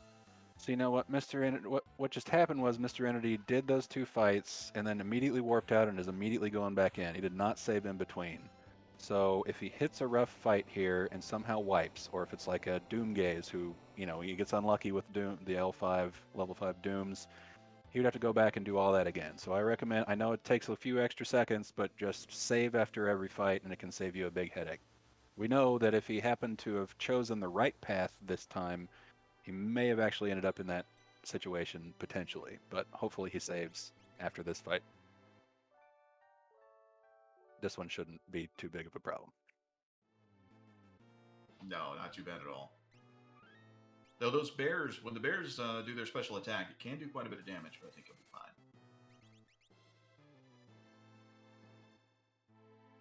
Sid also hitting back. Go ahead. Oh, I was just going to say, if you have Blitz on this fight, you can do a pummel, which will instantly end the fight, but you don't get any experience for magic. You get a little. It's just not much. And I'm not sure if it's from just killing the Ipos or what, but you get something like, I don't know, a few hundred XP. It does make the fight a bit faster, but when you're as powerful as you are in the endgame here, in my opinion, it's, well, I don't know. If you're already powerful enough to take down Kefka, then sure, skip it. But the extra XP might be worth the 10 extra seconds it takes to kill him. And old Jonesy's still slinging those dice. Takes down the tentacles. And Sid is about to find a nasty surprise. Luckily, he has Terra in this party here, who happens to have natural stop. Let's see if he makes use of it.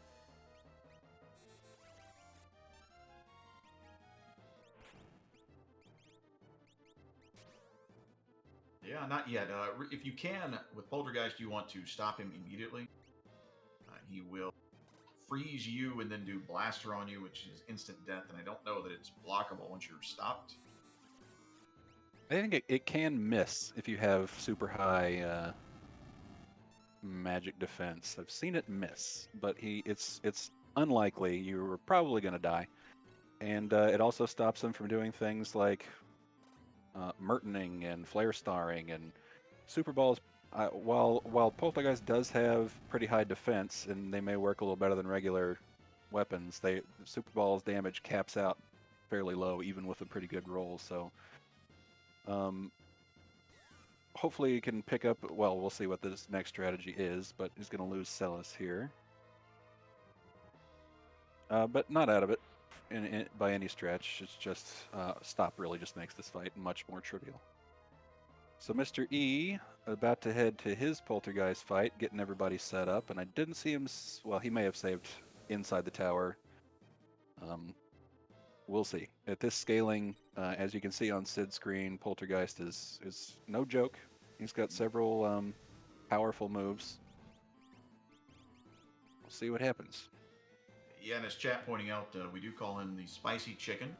They're showing off their Spicy Chicken emotes, which, if you are so inclined to subscribe to this channel, any subscription money that anyone has or donates will go to a charity, so nobody's taking a cut off the top or anything like that if you do choose to subscribe.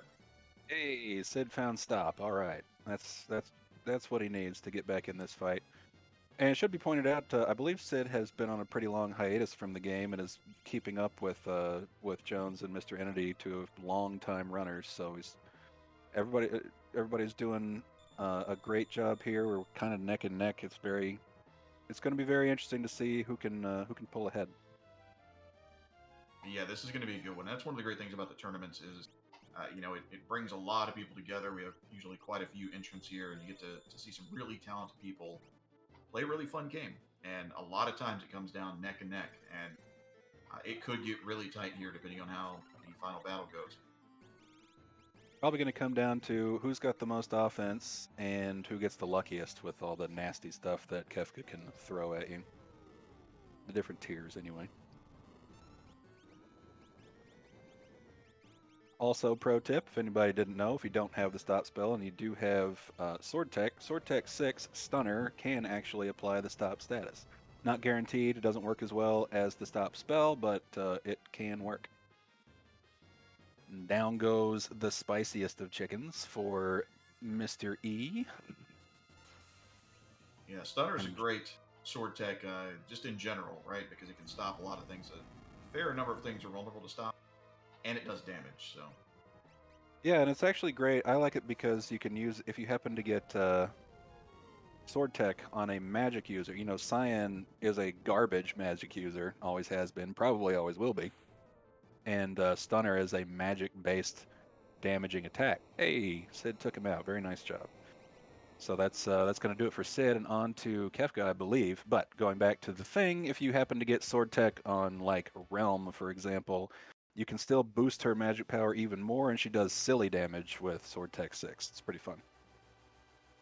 yeah, one of those things that you might not think of. Some of the sword techs are magic based, and really Saban's Blitz is heavily magic based as well. So that's where deep game knowledge can come in handy with some of these things. I'm pretty good. I think I have all the sword techs memorized. I definitely do not have all the blitzes memorized. Yeah. Yeah, the blitzes are a little more involved, shall we say. I have no idea how to do Spiraler. I think I know all the other ones. But okay, so Sid looked like he had one more fight to do, but not out of it yet. And we're kind of seeing the difference here. So if you'll remember, Jones opted to not do the skip, and he went in at just under an hour 20, and is pretty much caught up. Mr. Entity's going into the fight first, but Jones has done a couple more fights. Theoretically, he may have a few more levels, and so we'll see if that pays off in the end here. He's still working on this poltergeist fight, but pretty neck and neck following both strategies. So it's gonna be a thing. Yep, another pro tip here, Mr. Entity selecting his party for the final battles. Once you have everybody in an order that you want, if you use a bunch of characters you don't care about, you can just hit start. They won't be ignored. The game will put them in if need be, just in an order that it determines. But they do have to be in the tower. If you leave them on the airship, they will not. You can't pick them. So put everybody in that you are eventually going to want, and that does not include the Yeti.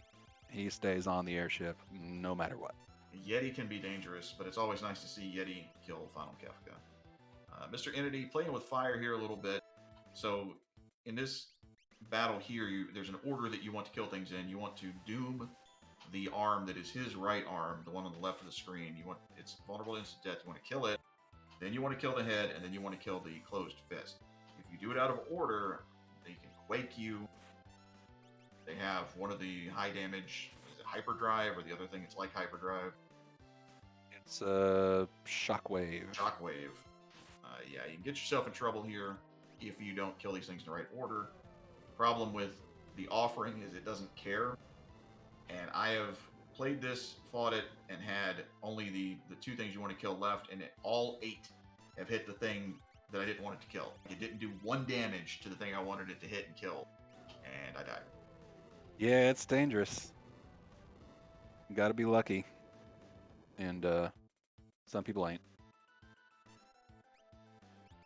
Yeah, and also, I was gonna say, fan favorite Sir not appearing. He looked like he was gonna make some progress up, but he's really his late game has always needed work.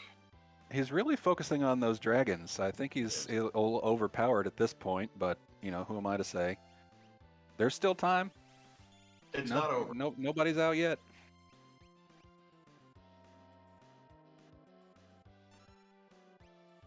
Ah, so break. Seta's trying to break these other tentacles, and that'll only work on the bottom left one. Yes, I believe that's correct. So the bottom right is absorbs fire. The bottom left is vulnerable to all those kind of instant death things. I want to say top left is ice and top right is thunder. I think they both absorb the same thing, or at least I know they both absorb. What is it? Water? I don't know. There's something you can do where they both absorb. I just hit them. Just They're whack demon them. pasta, so they absorb water. They love water. It's delicious. So Jones had to take a reset on the spicy chicken, reevaluating his strategy here, taking some S crosses. I saw he had a Minerva, I believe. I think he got that in regular old Zozo. I think it's where one of those. I don't know. I don't know where he got it. But so hopefully this won't be too big of an issue for him anymore. It's just about doing that damage now.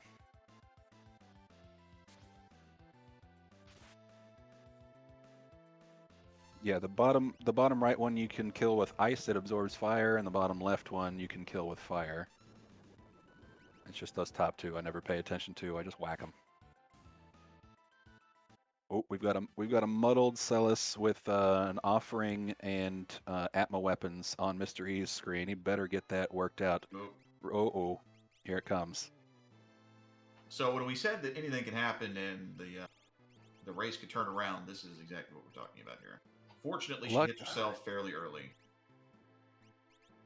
Yeah, that could get real nasty real soon. But yeah, even in your barrage of hits, as long as you hit yourself once, you'll start hitting the enemy. But yeah, that was that could have been nasty.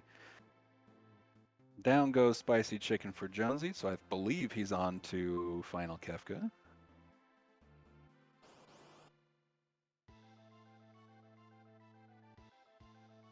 Sid working on his last fight, which should pose little problem. Or Tunnel Armor. Tunnel Armor is the robot version of Leader. It just doesn't get enough respect. I think both he and Leader are buffed and still are not that big of a threat. Though yeah. I have seen people wipe to Tunnel Armor sometime, especially oh yeah, I can start normalize and distort throwing out normalized and distorted flare stars and stuff. It can get nasty for sure. But on these flags, not so much. Yeah, so if you're unfamiliar, normalize and distort is a flag that we have as an option. Doesn't used a whole lot.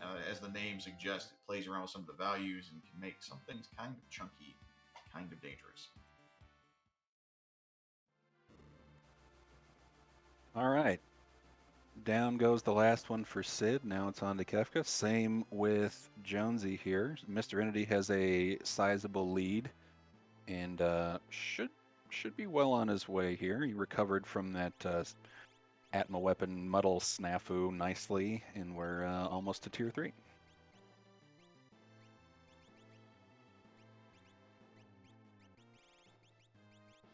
Yeah, like the first fight, there's an order you want to do this stuff in. In general, you want to doom the thing in the middle that's called tools. You want to kill the little tiger head as fast as you can. Magic, the thing in the back there, is vulnerable to mute, and the blue guy you call hit is vulnerable to stop. When hit dies, he will do 10 hits on you, and which is exactly what it sounds like. Can be problematic, so you want to CC them as much as possible. Really, second fight's probably the very worst of all this. Yeah, I guess it's debatable unless if you get locked in a medio spam in tier 3 here, but it definitely does. One way or another, it's not going to take as much time as tier 2. Yeah. So tier 3, one of the things that the secret's out about is that if you heal Sleep, the guy in the front who does medio if he's under 10,000 hit points, if you heal him up over 10,000, he'll stop his medio spam. So that's a good way to recover if you get into that situation. Because much like the Magimaster Death Spiral, Medio and W Wind and all these things that he throws can really mess your game up. So that single hit is going to do it for Girl on Mr. Entity's screen. You got 2 big Ragnarok swings and a flare proc, so we're down to just Sleep now. Now it's hit management here with 2,500 or 2,400-ish times 8 is what? Around 30,000? Or excuse me, 20,000? Yep. So one more of those will do it for sure, or he could just go the old-fashioned way and hope this one does it. But he's right around medio spam time now, but one more good swing should do it. Yeah, I was going to I say, think he's you in the want to clear. wait for Celeste there. And I did see he loaded up Golem already, I think. So should be covered. Doesn't matter. No, who needs Golem anyway? All right, so we've got dice being thrown and flares being casted on tier 1s for Sid and Jonesy. It's getting some nice rolls there. Must be nice. Don't know what that's like.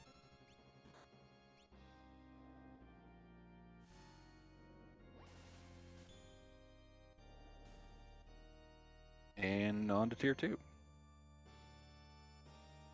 And as you'll notice, tier 1, Doug, I like to call him, hits like a truck. So it's good to back row people unless you're swinging something, and good to have some sort of protection. You can use Phantom. Phantom is really great for this particular fight. I don't think it was available in this seed, but Fenrir, it might be available. I think everybody, most if not everybody, has both Golem and Fenrir, so you could burn one on this fight just to kind of guarantee safe passage. Yeah, it's definitely not a bad strat. If in that situation, I definitely try to do that. Cast Vanish on yourself in the worst case, but not a huge problem. But it can surprise you with the amount of damage it does. Mr. E looking good here.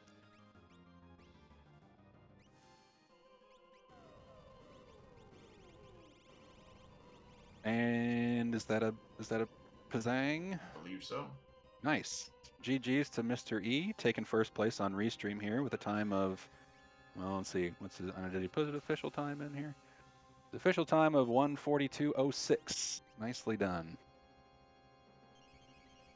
And we will get Mr. Entity in for an interview in just a minute. He's going to go make.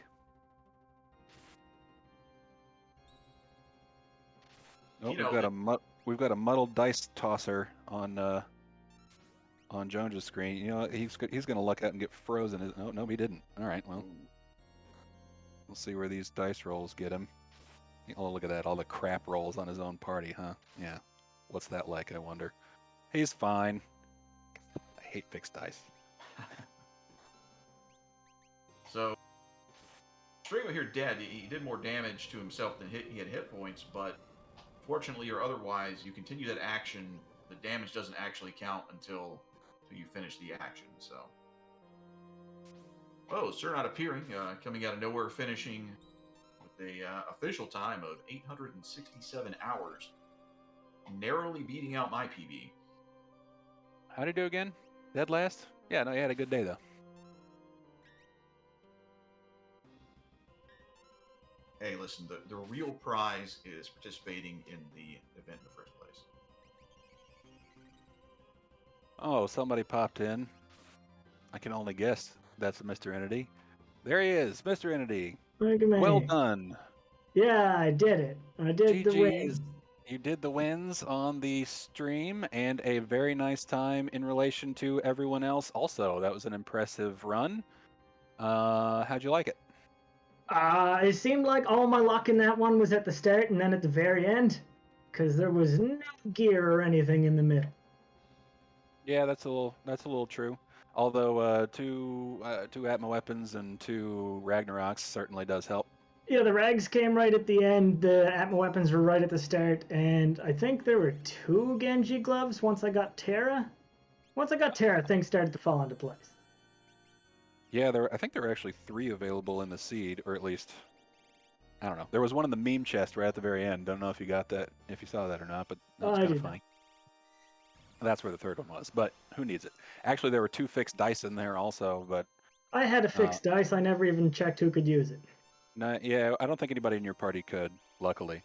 I had a fairly strong Atma weapon offering pairing by the time I found fixed dice, so there was no way I was going to pull that out. Yeah, and speaking of Atma weapons and offerings and whatnot, got pretty lucky in that tier 2 fight there with the muddles. No, that That could could've- have been absolutely ruinous, and based on where these other two are, that would have put me in third place here. Yeah, almost for sure.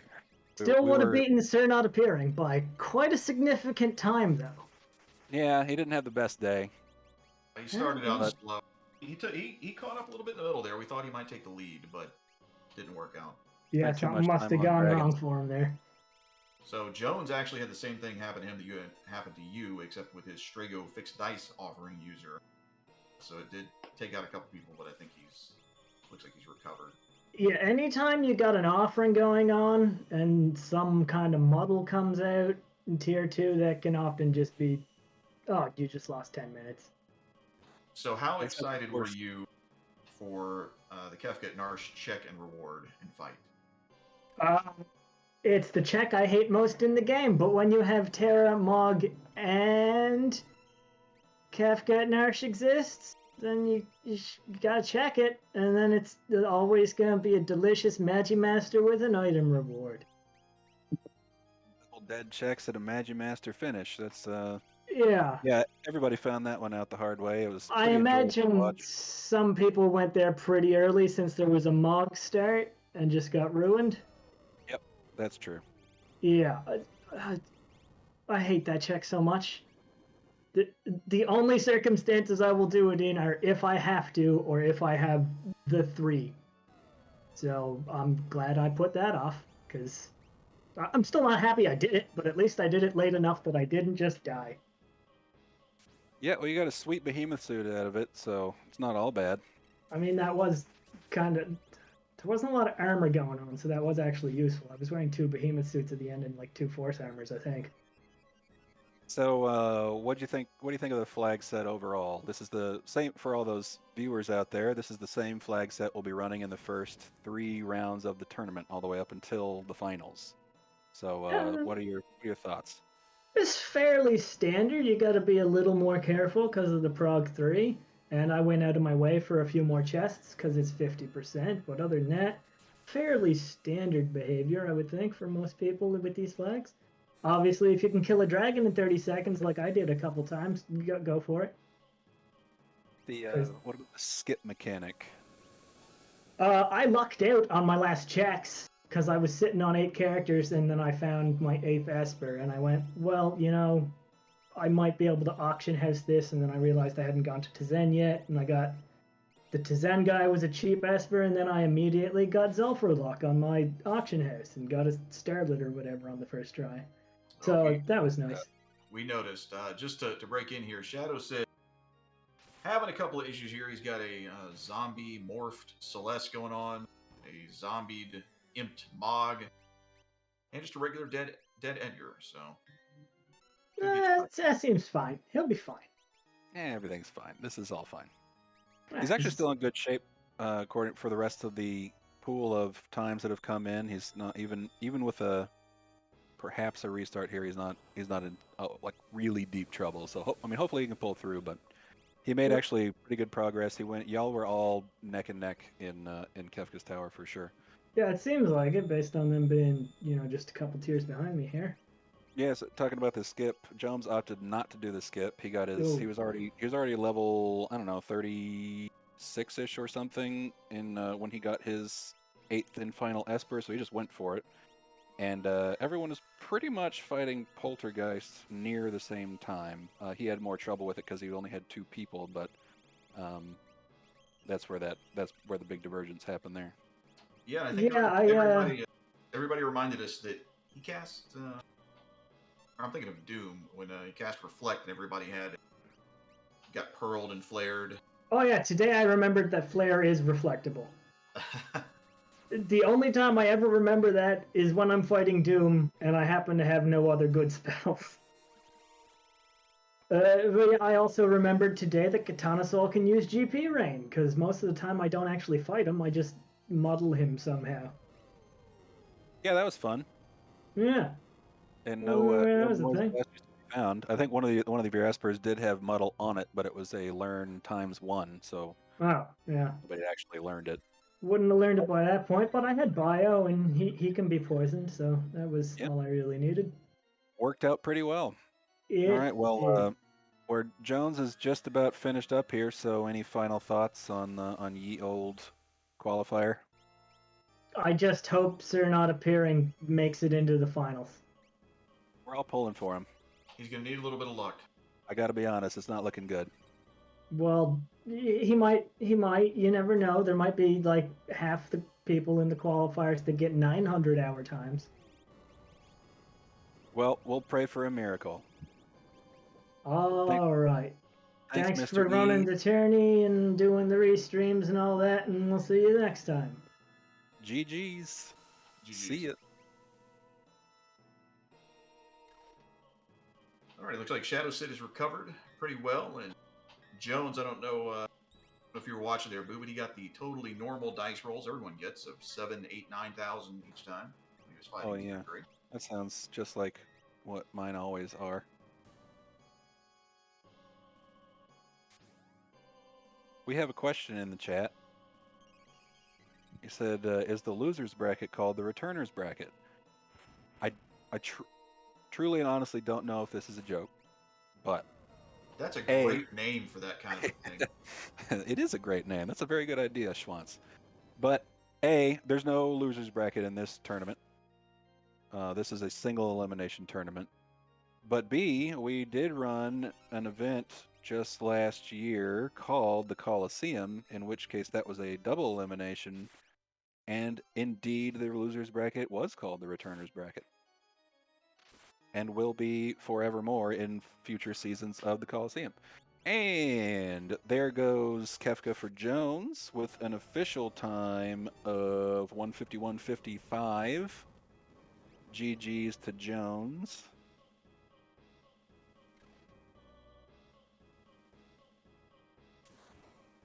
Everybody get those GG's out.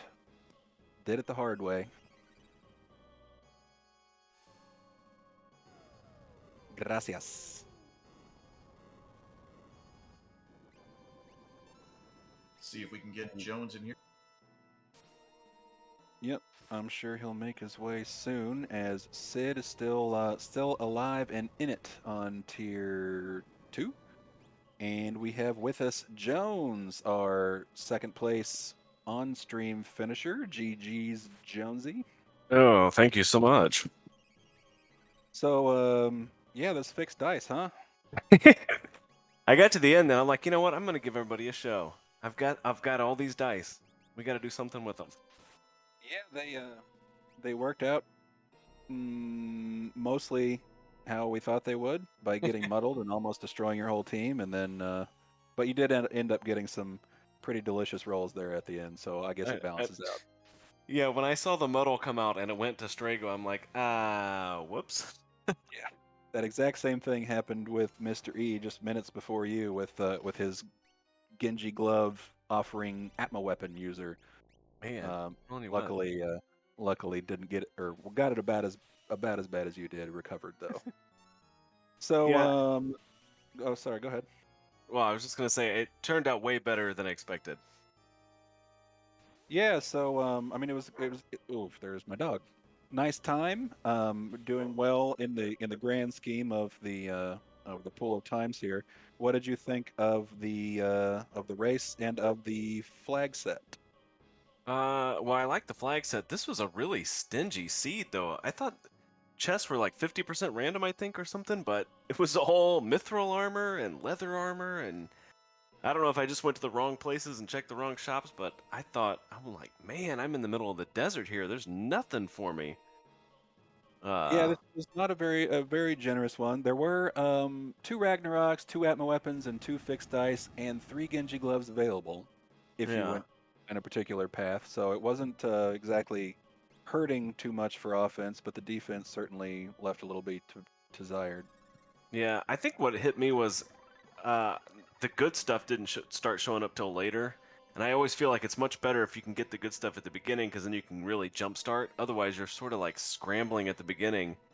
And when you don't have any offense or anything, and you're going up against bosses at the beginning, and you don't just, I don't know, it just takes much longer that way. But Yep. but I mean, rando's gonna rando, so. Yeah, why did you skip the stores that had like cat hood and stuff in it that you didn't know about? We were wondering if there was a reason for that, or Yeah. Why'd you skip stuff you didn't know that's still about? good. What up with that? Well, I knew that there was fixed dice somewhere that I wanted to use, so I was saving all of my time for that. There were Atmo weapons for sale in Albrook. There were snow mufflers in Vector and cat hoods in Nikea. I ended up with 2 cat hoods at the end. Again, way towards the end when I got them. I think they both came from Kefka's tower. I saw the Atmo weapons in Albrook, but I saw them really early, and I'm like, well, I'm not going to go back. And then I found 1 or 2. I'm like, well, I'm not going to go back for that. But Yeah, there was plenty. yeah, It's just, you could have more if you wanted, but you chose not to. It's all, and that one's I on know. you. Yeah, and then I chose to go up Mount Narsh and get a dead check at Mog's Lone Wolf check, and then find Magimaster at Kefka at Narsh. I'm like, wow, that was worth it. Yeah, and guess what? If you had made it all the way through that Magimaster fight, that was dead too. Oh, perfect. Of course it was. Yeah, so everybody regretted that climb. Luckily, you weren't the only one who did it, but everybody yielded the same result for pretty much everybody. Mr. Entity Well, see, checked it that's late, actually managed to kill Magimaster, and then be disappointed. that's the thing. Like, I figured the best possibility for progression was going to be Edgar's checks, but I'm like, I hate going all the way down there, and it's really not that long when you think about it. But I didn't want to go all the way down and fight the tentacles, and it'd be something stupid, and I didn't have any gear, so I'm like, I'm going to try these other checks. If I had only done Edgar's checks first, I would have been done like an hour ago. Yeah, I think that's I mean, it makes sense. It's probably what most people were thinking. Mr. Entity doesn't think like most people, though. Yeah. So, just kidding, Mr. E. I mean, I'm not, but you get it. Who dat? What you got for Jonesy here? No real questions or anything. Just GG's as a good time. Solid sub 2, and sounds like you had fun with it and put on a good show. So we appreciate it. Well, thank you. Yeah, I did have fun. That's what it's all about, right? No, No, it's it's about about winning. winning. Oh. Well, I've been doing it wrong this whole time. Damn it. You've been off all day, Jones. Come on now. You should feel bad about yourself. I know. I'm going back to the bot mines. This is unbelievable. All right, thanks, Jonesy. GG's again, and we will see you perhaps in the tournament. All right, thanks, guys. Take it easy. All right. And then there was Sid, who's holding his own against Tier 3 here and all the Mertens and whatnot. It got rough there for a second. I thought he might be down, but he's recovered very nicely. Yep, I saw that too. He's running out of good healing options here. Hopefully, I didn't see if he put up Calmness Protection, but hopefully he did. Oh, there it is. Right now. Cast it yet. Okay. Well, so Mog's not going to have that protection since he's in the but hopefully it'll work out to where he won't need it. And it's just a Mog. I mean, it's not that important.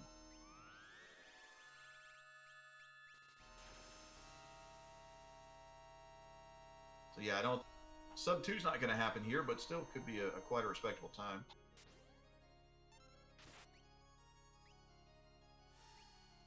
Yep, I haven't been counting HP, so I'm not sure where we are in the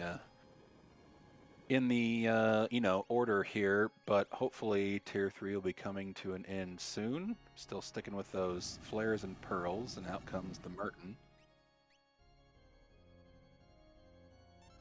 I was going to say, he has to hope he doesn't lose anyone here, otherwise he loses his Fenrir protection as well.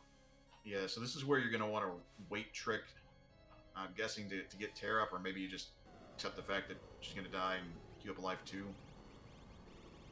Yeah, weight tricking always helpful when somebody is condemned, but I'm not sure he has the time to save Terra just yet. But he does have life 2. She'll just be vulnerable to calmness if she. He's got life 3. 3.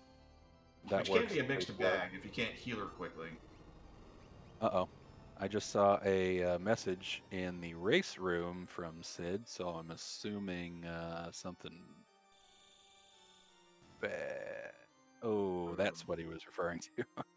Double calmness for Terra, the only unprotected one. That sucks. That's rough.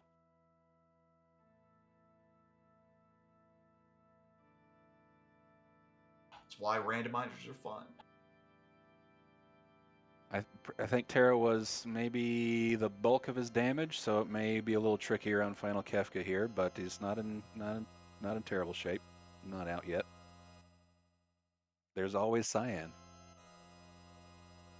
Yeah, never go. Kefka. The Kefka fight is generally pretty manageable, but he's really going to want to count his HP, and he's really going to wait until he queues up Goner. So whenever Kefka starts saying Beyond Chaos and Screen Shaking, he will not counter you, but that means he's going to do Goner on his next turn. So you need to prepare yourself, get in the air, heal yourself up, whatever. So it is manageable. Maybe not with 10 magic points if you don't have a good way to refill those, though.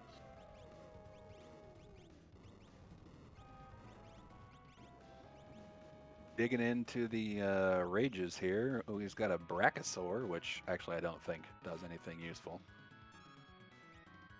No, like people like to say, there are a handful of those that are really useful to know, and then the rest of them just kind of fade to the background. He didn't choose Chicken Lip, did he? Did anybody see that he was because that's going to quake, and that would be bad.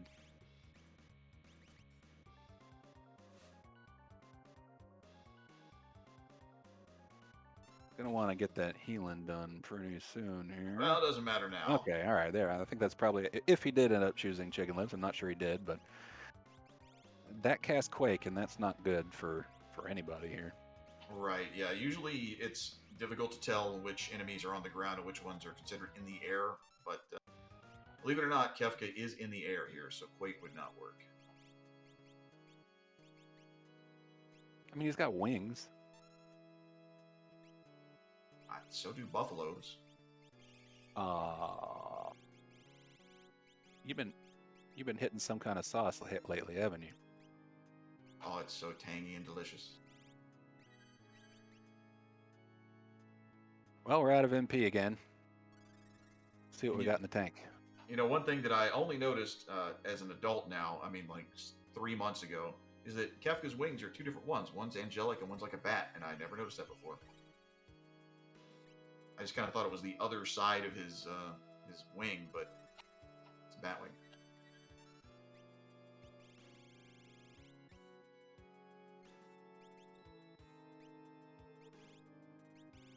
Thank you, Jones. I like to think that I'm bringing something to the table here.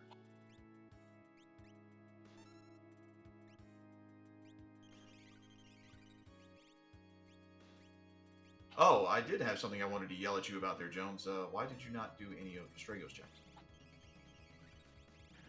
Yeah. What the heck, Jones? You had the best checks available to you. We let him off too easy in that interview.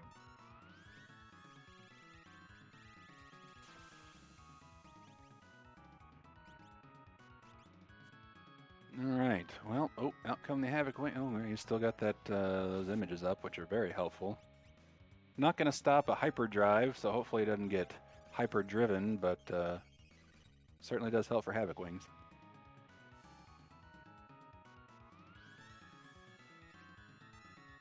So I have not been counting Kefka's health. Hopefully Sid has. Not sure where exactly he is, but when he gets down under 10,000 hit points, he has the ability to use Ultima, which, although it's not a very strong Ultima, I don't think Sid would like to take one of those.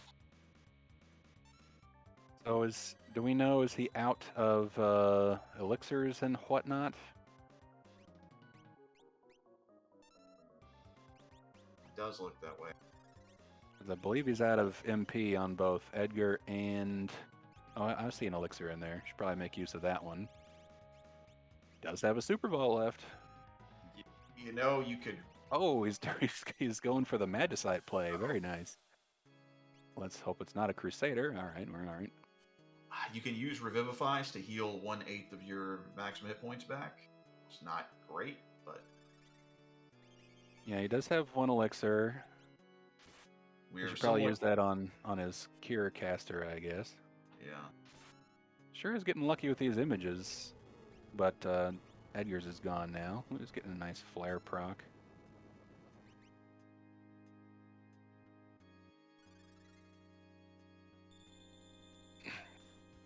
Yeah, if you've got GP, go and throw it. There's no final shop in the game, so. Yep. Chuck it. And there he is. He's definitely listening. I'm telling you. It's probably around the point where he wants to wait for... Well, I don't know. If he doesn't have too much damage, he's going to eat that Goner. Goner's not all that strong, Whoa, but that's then not again, good. neither is his cure, so... That's a tough spot. Say what he probably should do is GP Rain with Edgar and swap that Ragnarok over to Celeste and then start smacking with that. Might as well chuck a Super Ball while you're at it. Oh, okay, good. Luckily, he's got that snow muffler on, or at least I assume. No, wait, he couldn't wear the snow muffler. Wait, yes, he can. No, he can't. I don't know. I think he can. Mog can always wear a snow muffler, right? In vanilla? Pretty sure it's one of those two things.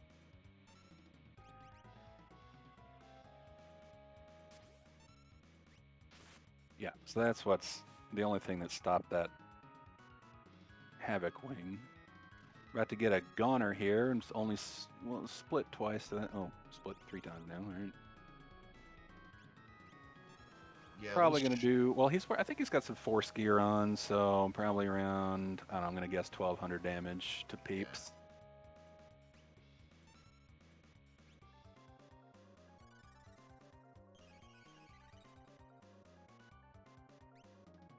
Not out of it yet. We are nearing the danger zone here. You know you're in trouble when you're using potions on the final fight. Have we seen that elixir come out yet? No. Yep, there it is. I'm just using an ether.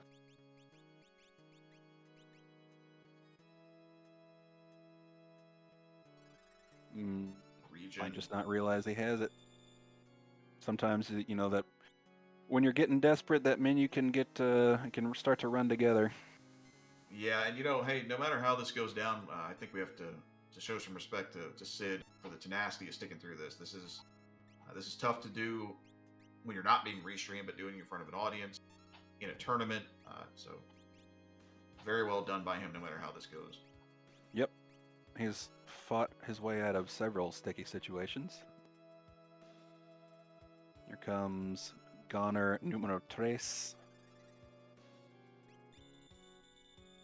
Or maybe Dos. I don't know. Could be either one.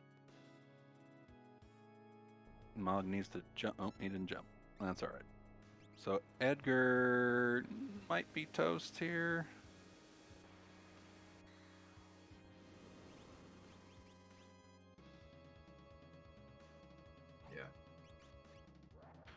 Yeah. Mr. E, Kefka never got any wrench training in.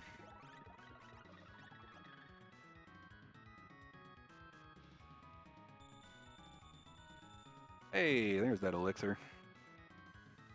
All right, well, we're back to decent shape here. Mog, you don't need, you can be blind and jump at the same time if he wants to go that route. I think it was doing pretty decent damage, 3,500 or so. Oh, yikes. Well, it's probably going to be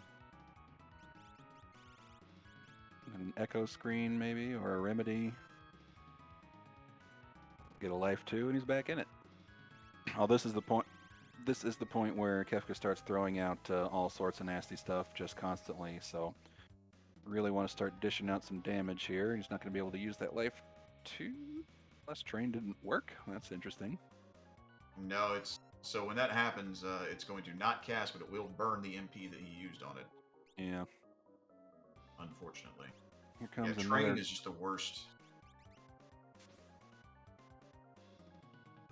All right. I think if he'd taken a single Goner cast, Edgar's probably toast again, but Mog does have life too. Well, Edgar's about to wail in pain because I don't think it's going to end well.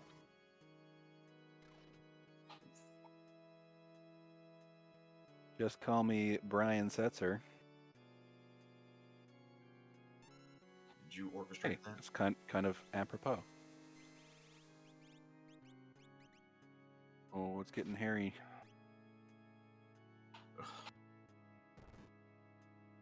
This is where you want that heart rate counter on screen.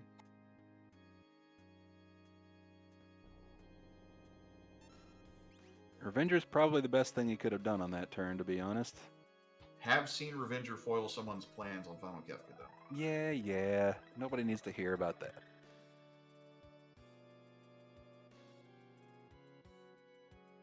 It's both easy and fun to sit upon the chair of judgment, having never raced.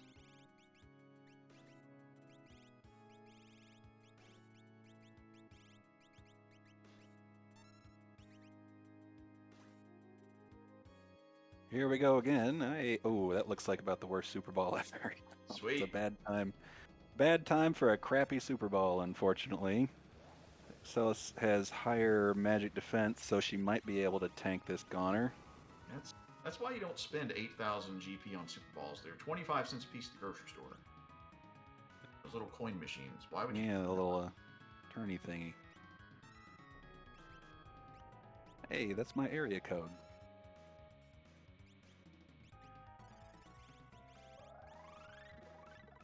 Call Boo up for some hot Worlds Collide tips. 99 cents a minute. I've paid more per minute for less. Yeesh.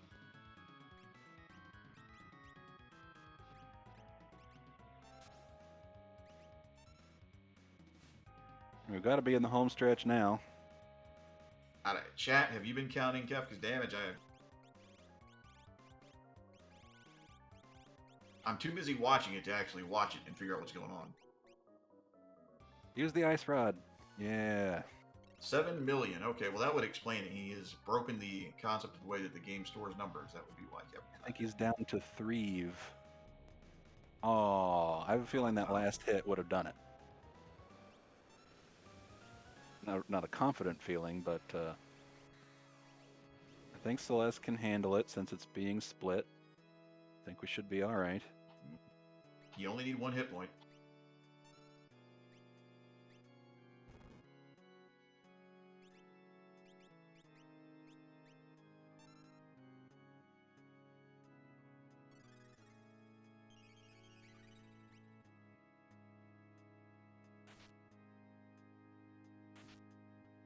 All right, I was getting Whoa. lucky. Whoa, I spoke too soon. I was gonna say he's getting lucky with those Havoc Wings hitting Mog, but he does have life too. And if he just waits it out for another charge up, he can theoretically avoid Ultima. We still have kind of no idea where his HP is, but it's got to be getting close. Now's the time to pull out the big guns. And by big guns, I mean just what he's been doing, because I think that's all. Oh, no money. Oh, no. Edgar's really letting the party down here. Isn't he?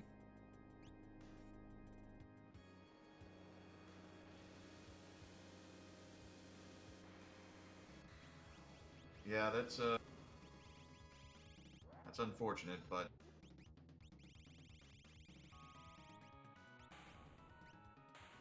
oh wow. Hey, all right. I knew it was only one more hit. Very GG's, Big Sid. All right, everybody, let's get it in the chat. But GG's for Sid. That was a well and hard fought victory. And we will see if he wants to come talk about it.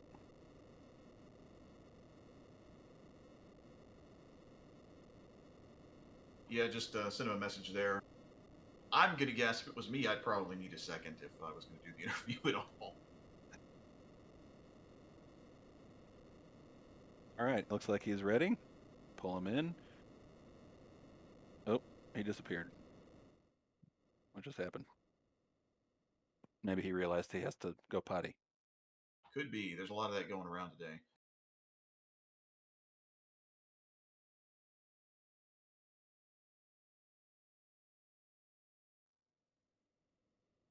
But so while we're figuring out where Sid, if he X-zoned himself or what happened there, we will say, Mr. Entity's pointing out there, if you enjoyed this, and I hope that you did because it was great, please follow these runners.